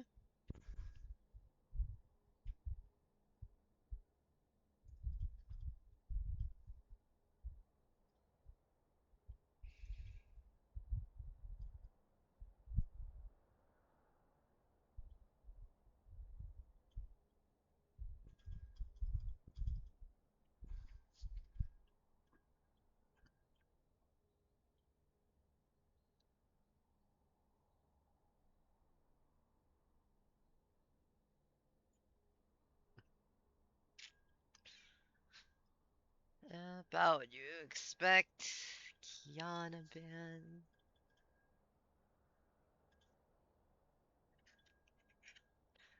Zaya band.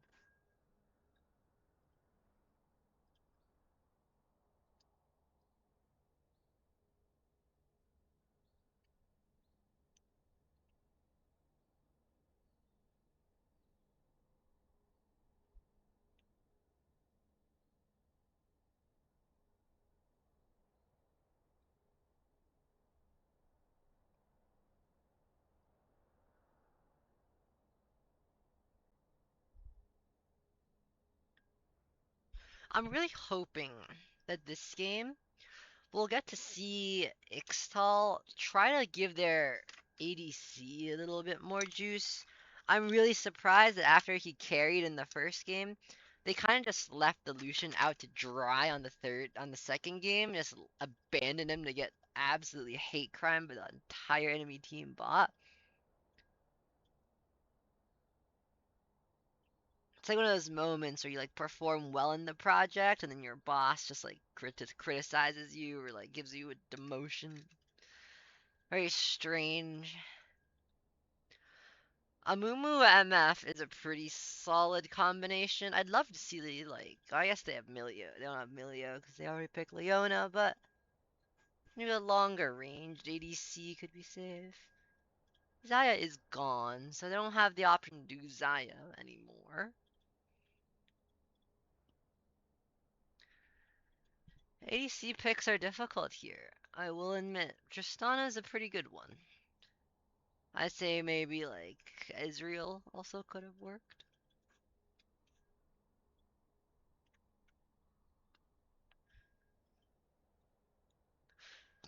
As long as your ADC has just a little bit of mobility to get around this Amumu would be very beneficial.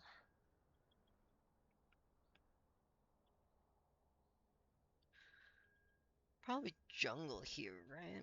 Kha'Zix's open. Viego into MF Amumu is pretty fucking rough.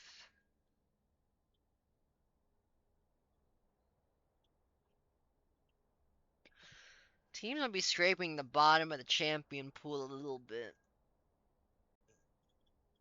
Camavor opting for a very similar draft to what Ixtal actually went for in game 1, with a lot of very strong team fight.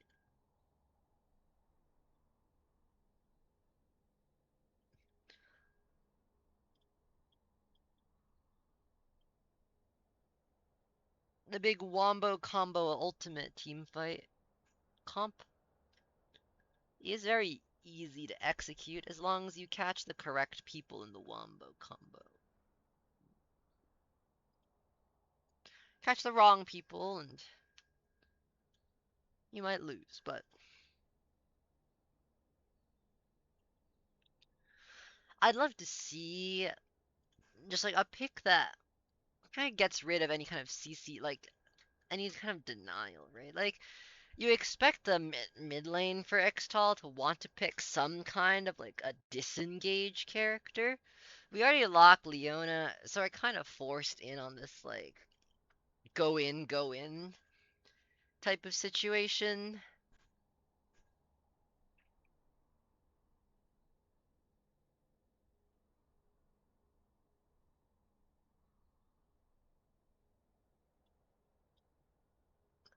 Honestly, even something like a Veigar mid might actually not be bad. Just need a bit of zone control. If I were in this game, I would say to pick me a Azir. I think Azir actually looks pretty good in the Camavor team. But I don't think anyone on the Ixtal side plays the Azir. And if they did, I don't think I would want to see it. The Chemtech Azir, the thought of it scares me. Keeps me up at night a bit.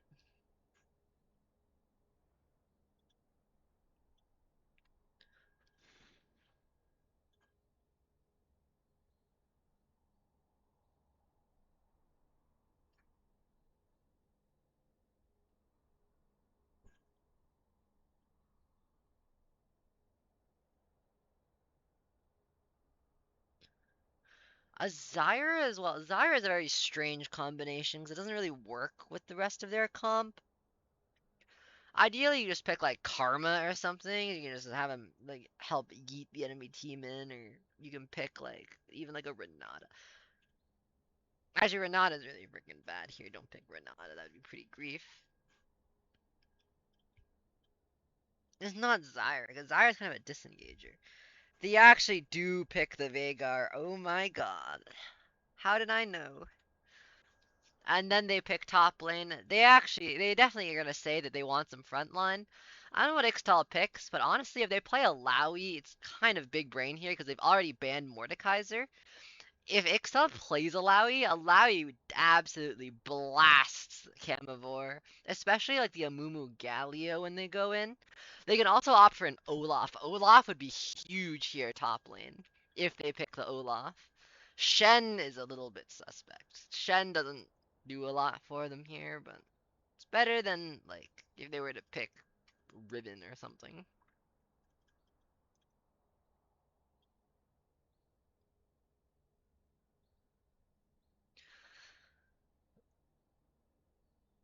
Olaf for the side of Camavor is actually pretty good. I probably would have tried to pick Olaf if I was Ixtal, but if Camavor can make use of it too. Olaf is not the best character against Shen, but it is pretty good into the rest of their team. The only concern is that if Olaf does die, it's a very, very good pickup for Viego, which is a bit concerning, but I imagine we're not thinking that far ahead in this drafter. Or anything of that nature. Plus, there's always a chance that Viego doesn't know how to play Olaf, so it doesn't matter.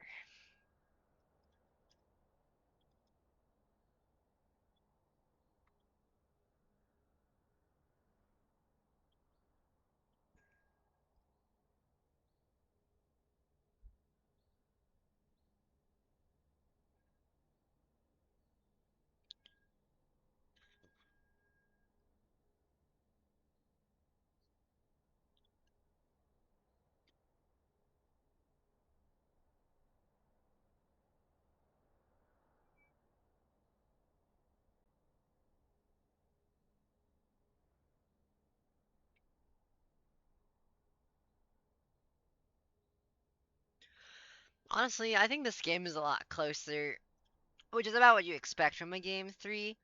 Both drafts look honestly pretty even in my opinion. So I'm curious to see what they're able to cook up with this.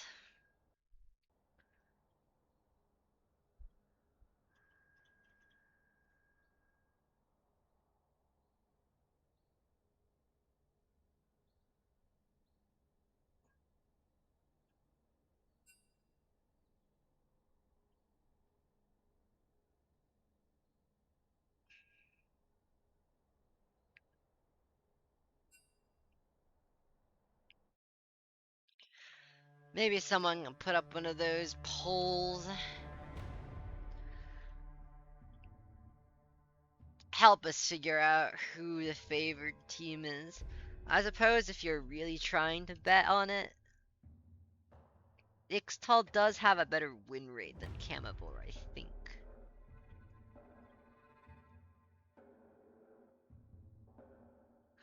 But Camavor's team does actually look pretty solid this game. I'm not gonna lie. It's kind of scary.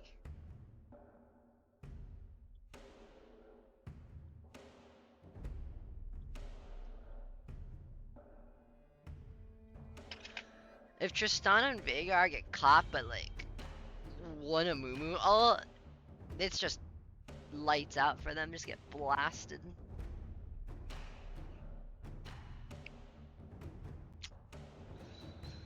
Well, as we wait for the game to start, we'll be right back after a message from our sponsors.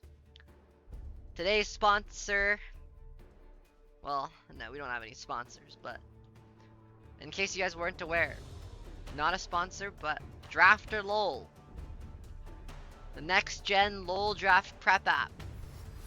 Prep canvas, scouting match history, and calendar. Move prep off the spreadsheet today with Drafter LOL. Get started now. See you all on the Rift in about a minute.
And I am back, and just in time, because we are about to be in game for game number 3 of Ixtal versus Camavor.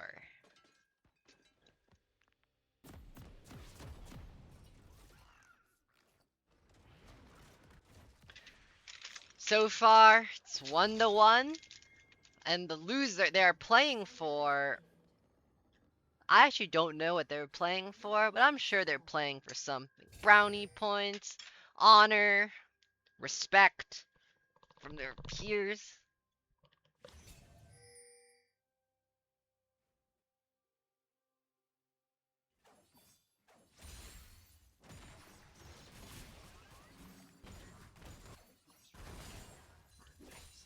We're gonna fast forward just a little bit through this early game. Bit of a 1v1 happening. Top lane, small fight.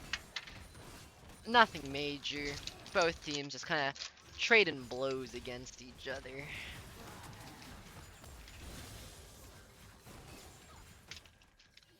Chunk of damage here, Q here and there.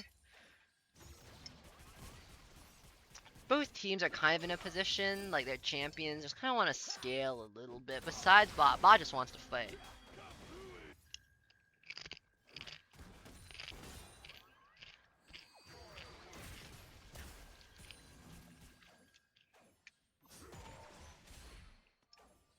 And so you kind of expect to see both junglers trying to path toward bot lane to help that one volatile matchup, but I really doubt that's going to be what happens this game anyway, so. Chase is pathing there, but part of me wonders if he's even doing it intentionally. Maybe he is.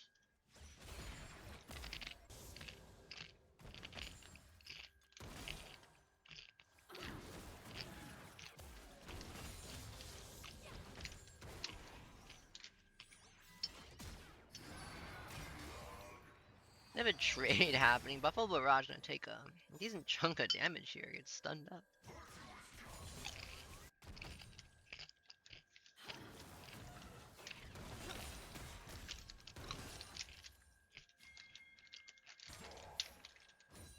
But there's just no threat of lethal here. Like, Veigar's never killing Galio.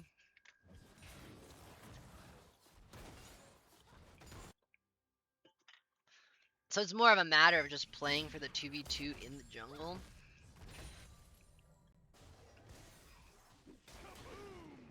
Did a Mumu just clear so slowly that he actually did his Gromp after his crab? That is crazy. Mm-hmm.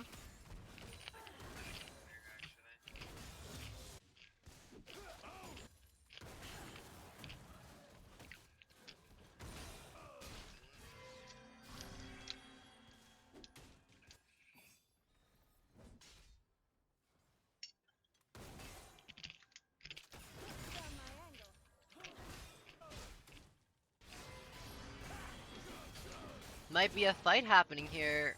Did Shen? No, Shen just ease away. Doesn't matter.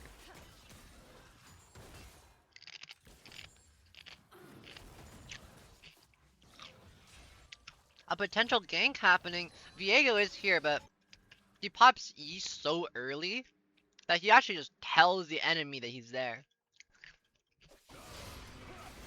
So he doesn't get the gank off. Chase is top, but Shen is kind of beating Olaf. Never mind. He traded for too long. Chase was top, but the Shen just gets completely cooked in the 1v1. And now he's down like 20 CS and 2 levels. Like, top lane is over off of that. Viego is bot. They're gonna look for Zyra, but kind of flashes away. They do get the 2 flashes, but neither of them die, and that's kind of the sad part, because top lane's over. Shen's down 20 CS at 5 minutes. Olaf's level 7, or level 6. Nothing can do.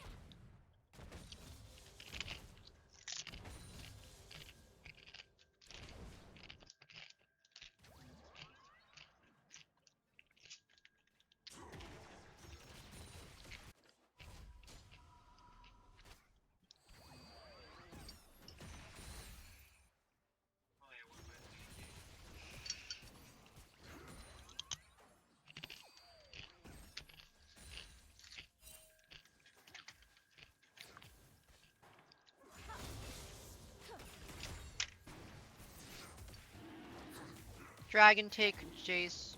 Pretty good choice.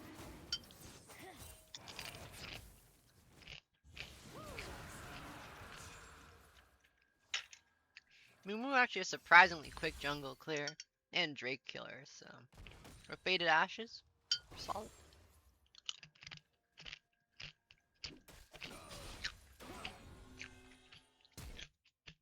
What? What the fuck? Bite the bullet.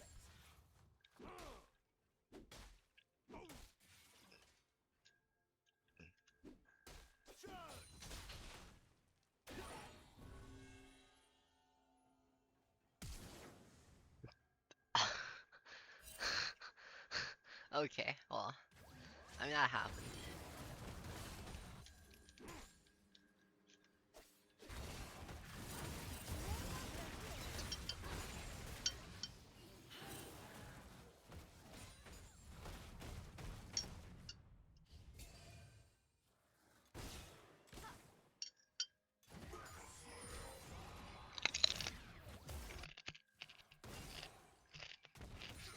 Chases here, misses the Q though. Flash out on the Leona, and Patty just goes down. I mean, at that point, you might be better off just looking for like a raw flash. Oh, that works too. Vega is here, but with Patty dead, there's probably not much he can do. Yeah, has to leave, having gotten nothing. Shen taking a lot of trades without his W, so he just kind of gets folded. The top lane's looking pretty rough for Ixtal, I'm not gonna lie. Does anyone know what Ixtal's win record is this season?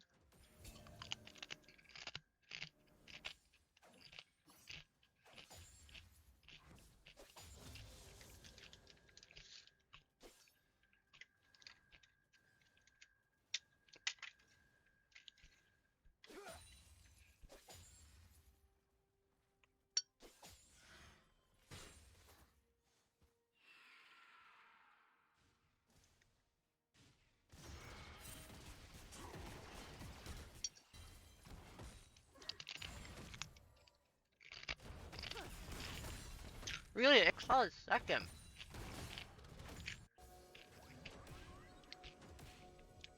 So this is like this is like the second place team versus the last place team or something, right?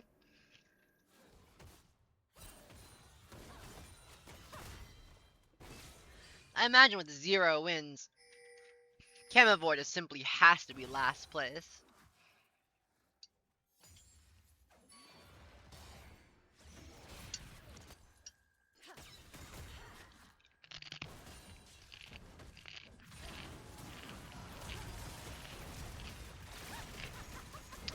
Probably taking a lot of damage, but quite tanky. Uses flash. Survives the all-in.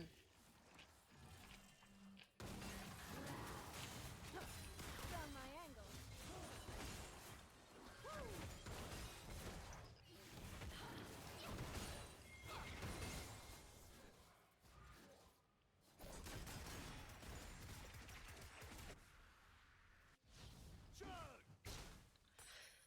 The game is pretty stable. There's really just not much going on. The only exception is this top lane. This top lane is really concerning.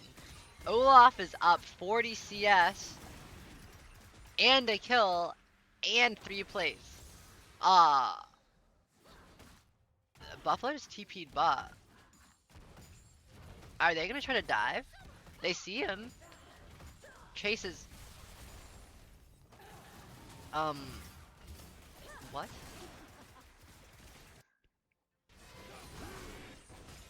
That was not how I expected that to go, but they do use TP and they get nothing. So Veigar gets some alone time to farm. Why is he walking in? What the fuck?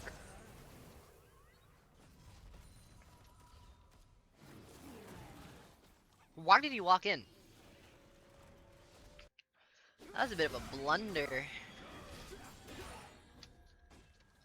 Like, right there, like if this was a chess game and we were doing like a stockfish analysis, you'd see like the bar like going all the way in favor of like black or something the moment Viego walks into that bush. Like I don't know why in God's name, like what possessed him to do that. That must have been some kind of advanced mind control from Camavor.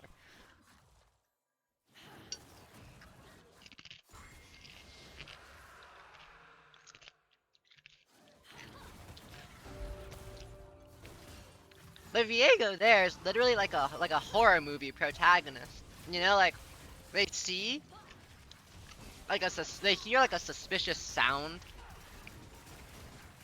in like a sketchy old house. Not Leon dies this time around.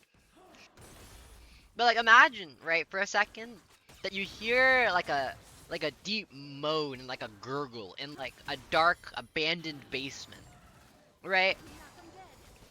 And you're in like a haunted house that's known for having like people die there like every year. And you hear this sound and you're not like there to kill you're not there to like thrill seek or whatever. You just hear as a normal guy, you hear it and you're like, damn, I want to go in there and see what happens. And you just die. Like that's Viego, you know, he had the warning, he saw all of like the enemies go toward that river, and he was like, what if I go there too? You know, like maybe they'll be friendly when I show up. Get some new friends. Acquaintances even. Tristana might be in enough trouble. Kate Chase is so fast, he just runs up to him and presses R, and now Tristana just dies. It's actually 5-0 in favor of Camavor. I actually don't know how they haven't won more games. If they are playing like this is like solid gameplay, all things considered. Like, yeah, there's a blip here and there, but this is overall some pretty solid League of Legends. It really amazes me that they haven't won more. It's even more amazing to me that Ixtal is somehow like 3-1. Because they're making some shocking errors. Some blunders, if you will.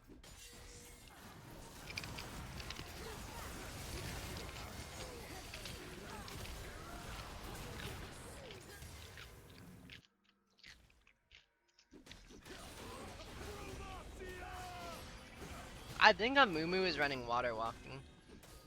I'm pretty sure that Amumu has like water walking celerity.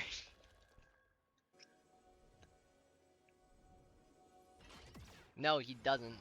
Why the fuck is he so fast? Huh?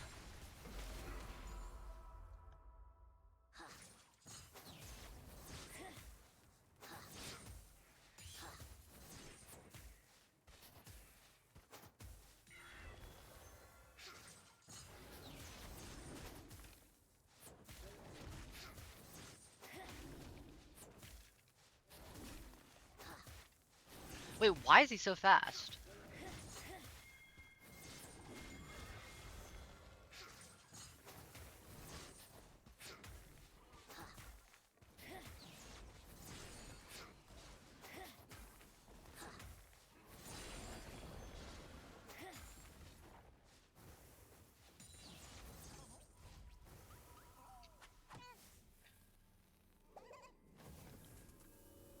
Can someone tell me why Amumu has 400 move speed?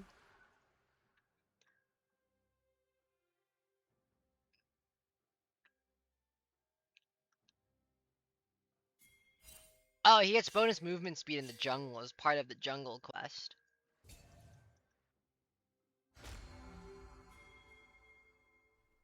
Was this always a thing? It seems kind of broken.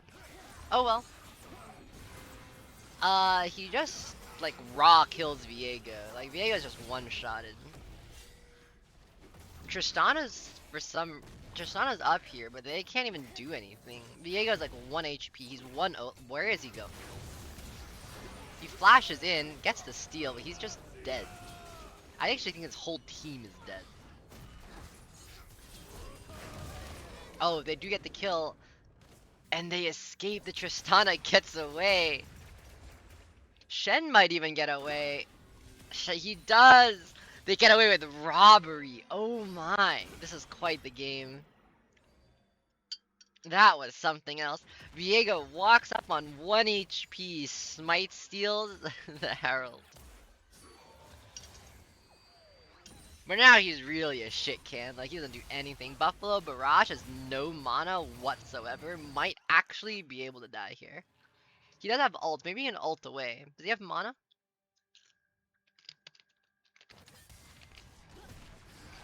Nope. He's dead.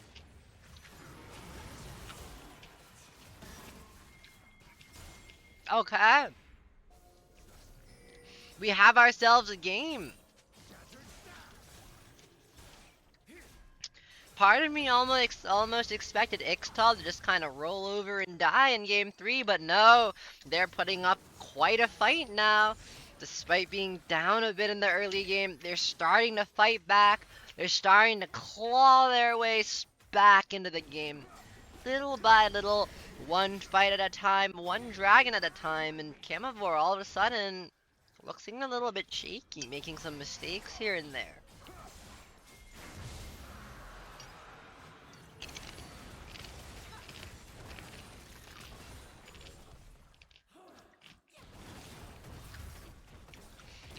All of a sudden, Veigar's 3-0.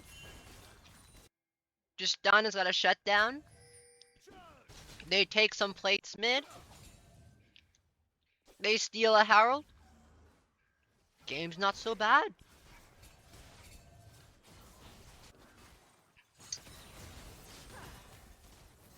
And that's the beauty of League of Legends. And Chemtech specifically. There's always a chance.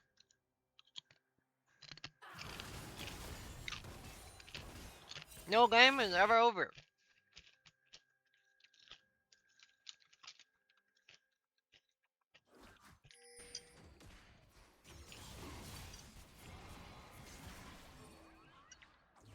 Buffalo Barrage might be in a bit of trouble. Veigar does have cage here. Not quite able to land it.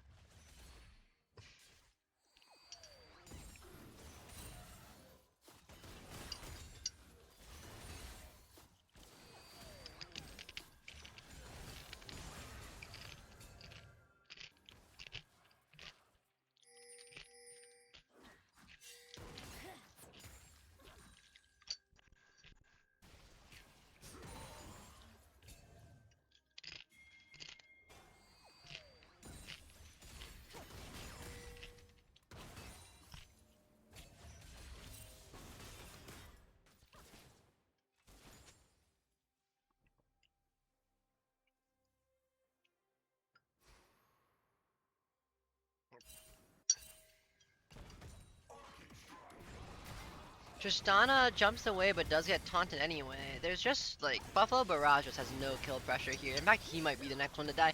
Patty engages, but there's literally no one else here. Buffalo Barrage goes back in. Tristana might not be long for the world. It flashes out, gets the kill, and now Chase is in a bit of trouble. Tristana manages to get away. Chase taking a lot of damage from the Primordial Burst and goes down to a Veigar Q. They somehow find the mid. Scritch is looking. Gwen Shapiro going very, very low. Dies to the smite. And suddenly, Ixtal flips the game over. They get 4 kills across the map, killing every single member of Camavor almost. An absolute disaster. And what looks like a 1 game for Camavor suddenly looks like it could be a loss. The Veigar's getting strong, the Tristana is too, and even the Viego's managed to pick himself up a bit of scraps.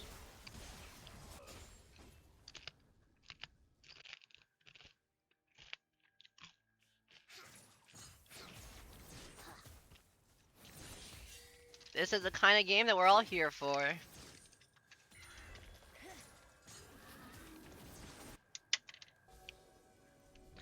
They haven't really been playing together, you know, Camavor not able to find some of these big combo that they need to win. Vendetta Sniper now in a bit of trouble. Tristana has red buff, is slowing him, has a reset on the jump. Vendetta Sniper just gets blasted by the Tristana. And the game starting to slip out of control. They need to find one of these fights. They need to force Ixtal into that 5v5 where they're strongest. They're setting up on Baron now. This could be a good chance. Chase does have ultimate. Olaf has a decent flank. Shen flashes, but Olaf has ult. They can't catch him. Why does he flash away?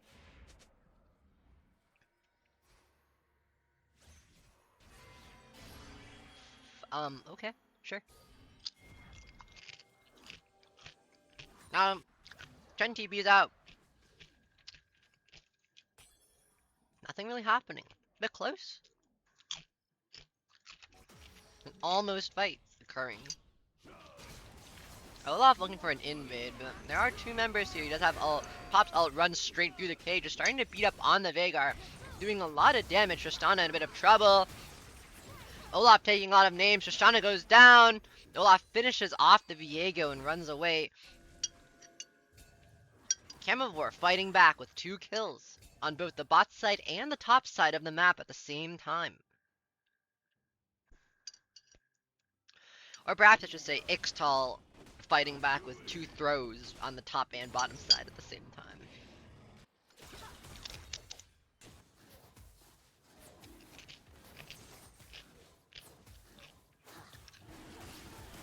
Third Drake going over to Camavor. And with that, they're on soul point. Next Drake is a soul. And Mountain Soul could be very huge for their team.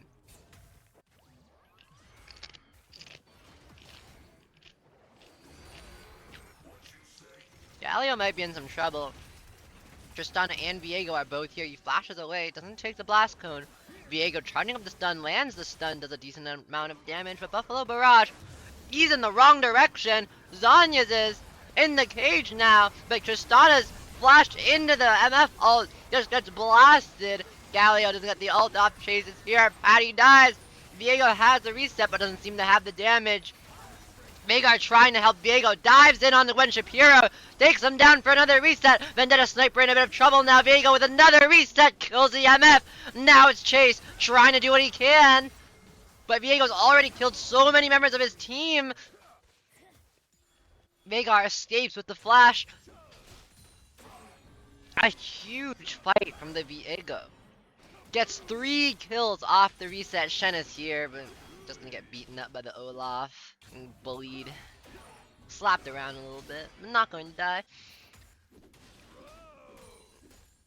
An intense fight. That's that Viego power. Even with Tristana dead so early in the fight, the Viego resets are able to carry them for so long. Just reset after reset after reset. Getting himself the kills. And what was originally a 1 fight just gets flipped like that after the reset. Gwen Shapiro almost just misses Tristana, actually. Almost kills her anyway. Does half of her health and damage.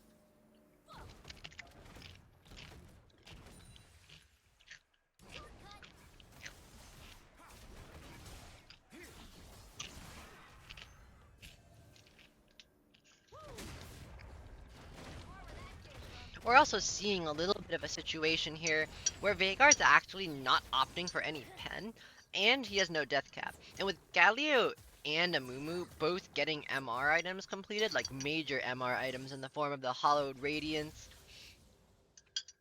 and that Null Magic Mantle, it's probably going to turn into some kind of MR item. It's going to be very difficult for Veigar to actually kill people until he gets that Void Staff completed. And that may kind of be an issue, because if Tristana keeps dying in these fights, they're not going to have the damage necessary to kill them. Viego is able to kill the squishier members, but he can't actually do anything against the tankier ones. So you might end up with a bit of a stalemate situation on these fights. Viego face checks into Buffalo Barrage, but not really able to do much. Gonna get pushed out. Camavor able to establish a decent amount of vision, and now Chase is suddenly the one here. Looks for the ult, hits it on the Veigar, MF ult into the combination with the Galio ult. Veigar knocked up, knocked around, gets killed. Viego in the back line, trying to get a reset. Not able to get one. No Shen ult to help him, but Shen now trying to avenge the Viego, but he is stunned up. He is CC'd, and now he's trapped in a 1v3. Going to get taunted very, very soon, and it's going to get blasted. And Camavor gets another kill, 3 for 0, and they're going to turn their sights onto the Baron. That's that combo. Chase finding the Amumu Q, and then the Veigar is just CC'd for so very long, not able to do anything before he dies. And that's Baron for Camavor.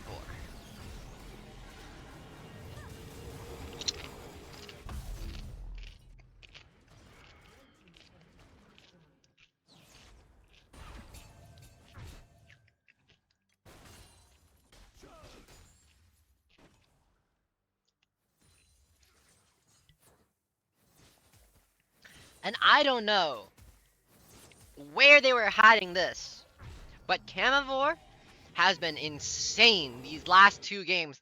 They have been pulling it out. They've pulled out all the stops. They're locked in. And they're showing us that they're not the worst team. They're stomping through the number 2 team in Chemtech right now. They're almost making it seem easy, if not for, a couple throws here and there. But who doesn't throw a little bit, especially in Chemtech? Even the Hextech or Arcane teams throw and Booze Bash all the time. Maybe this is it. Maybe this is a comeback story. Everyone loves an underdog. Camavor, they were just holding it in the whole time. Veigar does have his Banshee's Veil, but it doesn't actually stop Amumu from flying on him if he hits the Q, so it's not actually very helpful. Viego poking around a potential cheese here from Chase. He's gonna be looking for it. They're starting to pull in. Patty gets stunned up. He's the victim! And now, Patty's dead. Veigar forced to blow Flash, and that just might be Mountain Soul. Olaf is running him down, doing a lot of damage. Veigar has nothing to help him. He does have Shen, Galio ult to follow up. Olaf's going in, doesn't try to finish off the Veigar. Viego doesn't end up getting the reset either before he goes down. Now it's just Galio stuck in a 1v3, going to die, but his team does get the Mountain Drake. And that's what counts. That's what they were there for. Is he?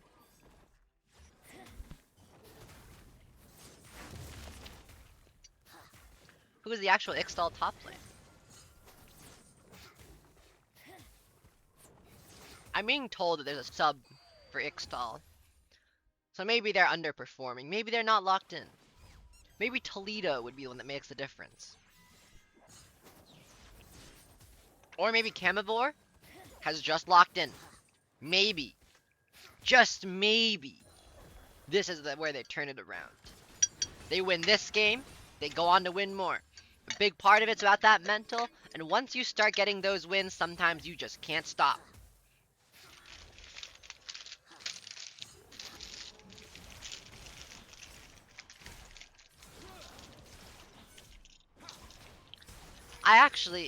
This is kind of interesting, but I haven't actually, so I know that Shen has ulted before, because his ult is on cooldown, but I have never actually seen a Shen ult go off on anyone, so I don't really know what to believe.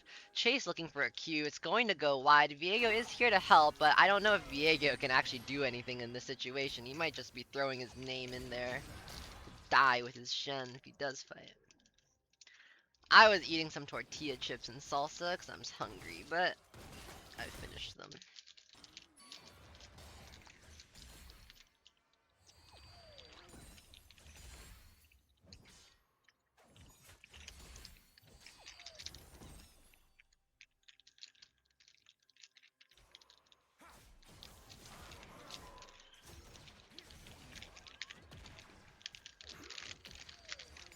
All of these games are best watched with a snack. They're just that intense.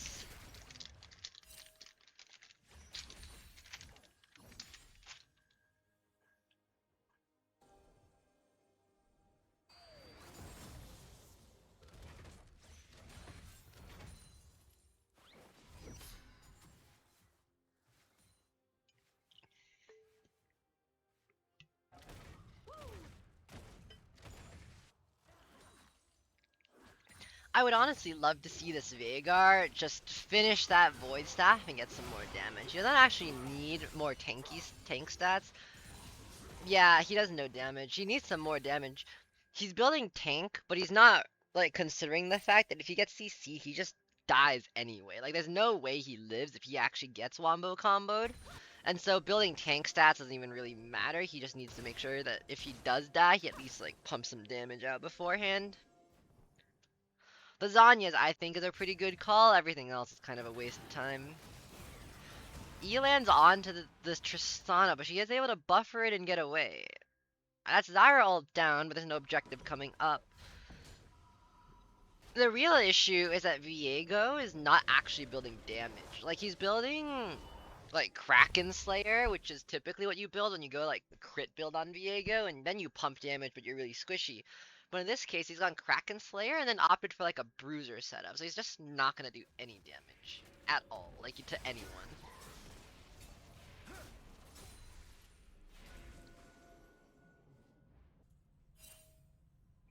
Shen as well is just a little bit of a useless character, I'm not gonna lie. He doesn't do anything. I think that if Ixtal has one saving grace, it's the fact that this Tristana, much like the Caitlyn, is actually, in the first game, is actually really ahead. He has a 70 CS lead at 32 minutes. Patty looks for an ult, but not able to find it. Veigar doing a little bit of damage, but is kind of a useless character. MF ult here forces immediately cancelled. Almost forces the Veigar to get walked on by Chase, but cancelled maybe a little bit early here. Ixtal making a bit of a push. Zyra and Veigar fishing for those stuns and roots, and if they find them, it could spell a fight, but if not, they might just be forced into a bit of a stalemate in the situation. Olaf is bot set, but has TP to rejoin his team if they need it. Chase finds a ward, but it's probably just gonna die to the Shen here. Whoever wins this fight will likely get the Baron, and with that, they probably crack the base and look for the win. The other alternative is that we look for a fight on the Elder, but then that's probably GG, whoever gets that.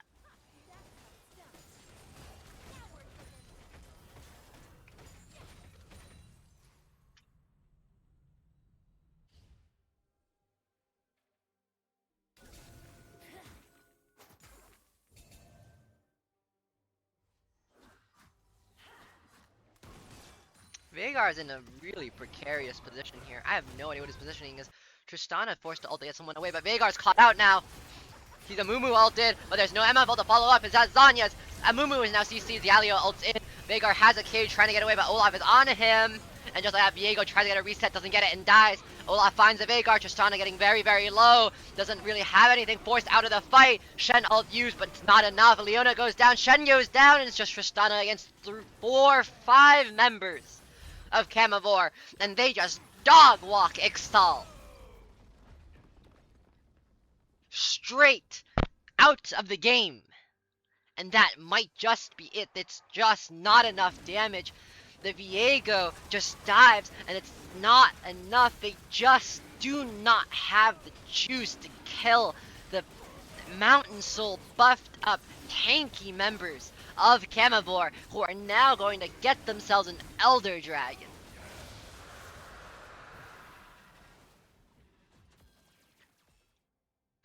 And a Baron, because they're going to get it right afterwards. Ladies and gentlemen, viewers of Booze Bash, I think that this game is in the bag. I think that Camavor has just secured themselves their first series win in Season 18 Booze Bash. We thought they couldn't do it. They were 1-8. They had won only one game before this. Never won a series. Never saw the victory. Never had a winner's interview. But now they have Elder and Baron, and they're about to make a push as 5 for the win.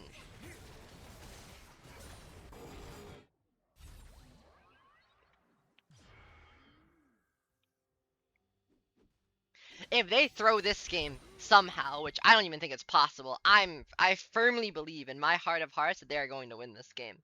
But if they manage to throw it,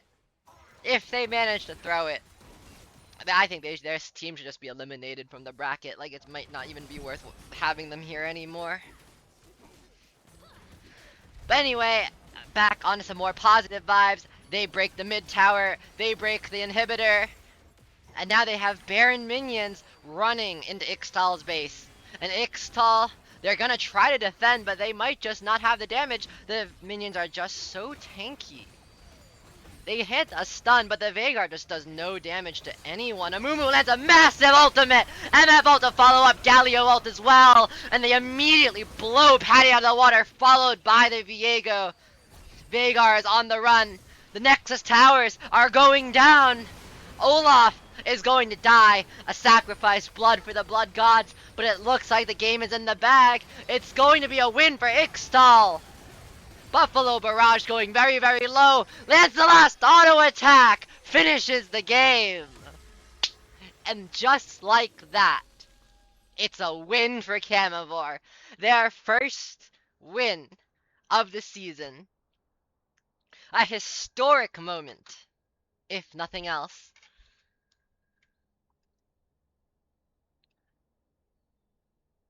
What a game that was. If there are any members of Camavor who would like to join us in the caster's booth for a winner's interview, I'm sure that all of our viewers would love to hear from you. Chase, What's up? Under Tower, hello. It is great to have you with us. Yeah, was it a good series to watch? An amazing series. People didn't believe in you guys at first, but you were able to pull it out. Yeah. How does it feel? We made sure we made it to the last two possible games to get a victory. But you got a victory. And that's did what get matters. A victory. What's it like? Do you guys do anything different for that? I mean, Because that was your we first changed up. series win. I think I heard that before this. You had only one game win, even to your team's name. Yeah, one game win. Yeah, we kind of switched up our shot callers. We've swapped roles around a few different times. But yeah, just we've definitely had our struggles of like figuring out like how we play as a team. And we finally we kind of like bridged the gap between some of the different personalities in that series, and it felt good to finally get a win. You think you guys are Not locked go in 0 now? and Then 5. are we gonna see this in the future? Are you gonna win more coming out of I round mean, robin? Obviously. Who do Of we play? course. Vandal City, hockey's team. I You're mean, coming for them maybe all. not. I don't know. Hockey's pretty darn good. I don't know. Jaboy, wait for it. I don't know. That's a pretty solid team. I don't want to sound cocky. We're just trying to, we're just gonna try and carry this momentum into next week. We got all week to plan and practice for Vandal City. Yeah. We Not love trying to to hear it. It's not trying to always be too great to cocky. realize that, there's not just one team sitting in the bottom. Like, everyone kind of just takes their turns coming and, like, kicking them while they're down. Good to see some fight. Everyone loves an underdog story. Oh, darn right. Yeah. I'm about being the underdog. They're going to count Indeed. us out? I don't think so. Camavor Well, is going to have something to say in playoffs. Now, hopefully, it's something more than a whimper, but we're going to have something to say, dang it. and while you have the mic, is there anything you want to say to your teammates? Any Um, shout outs? Anyone that played particularly well? You think maybe yeah, you guys just work I'd like to together? shout out or- myself. I played phenomenally. Of course. No, everyone played really good. Like, is really hard to just single someone out. I'll let the MVP voters do that. I'm just glad like that was 100% a team victory. No one was like hard carrying any of the games. We were all making our contributions and doing what we were supposed to do in those two wins. So yeah. I'm really proud that we've had some rough goes of it. We've had some really close games that have gone the opposite way. So I was really glad that we were able to have some forward momentum going into playoffs. Well, I hope you guys are able to keep this momentum Me up. too. I mean, because it'd be great to see some more close games. That was an amazing series. Yes, it was. It was fun. I'd shout out Ixtal. They were a blast to play with. Hmm. Okay, well, thank you so much for joining me for the post game interview, and thank you for giving us an amazing 3-game series.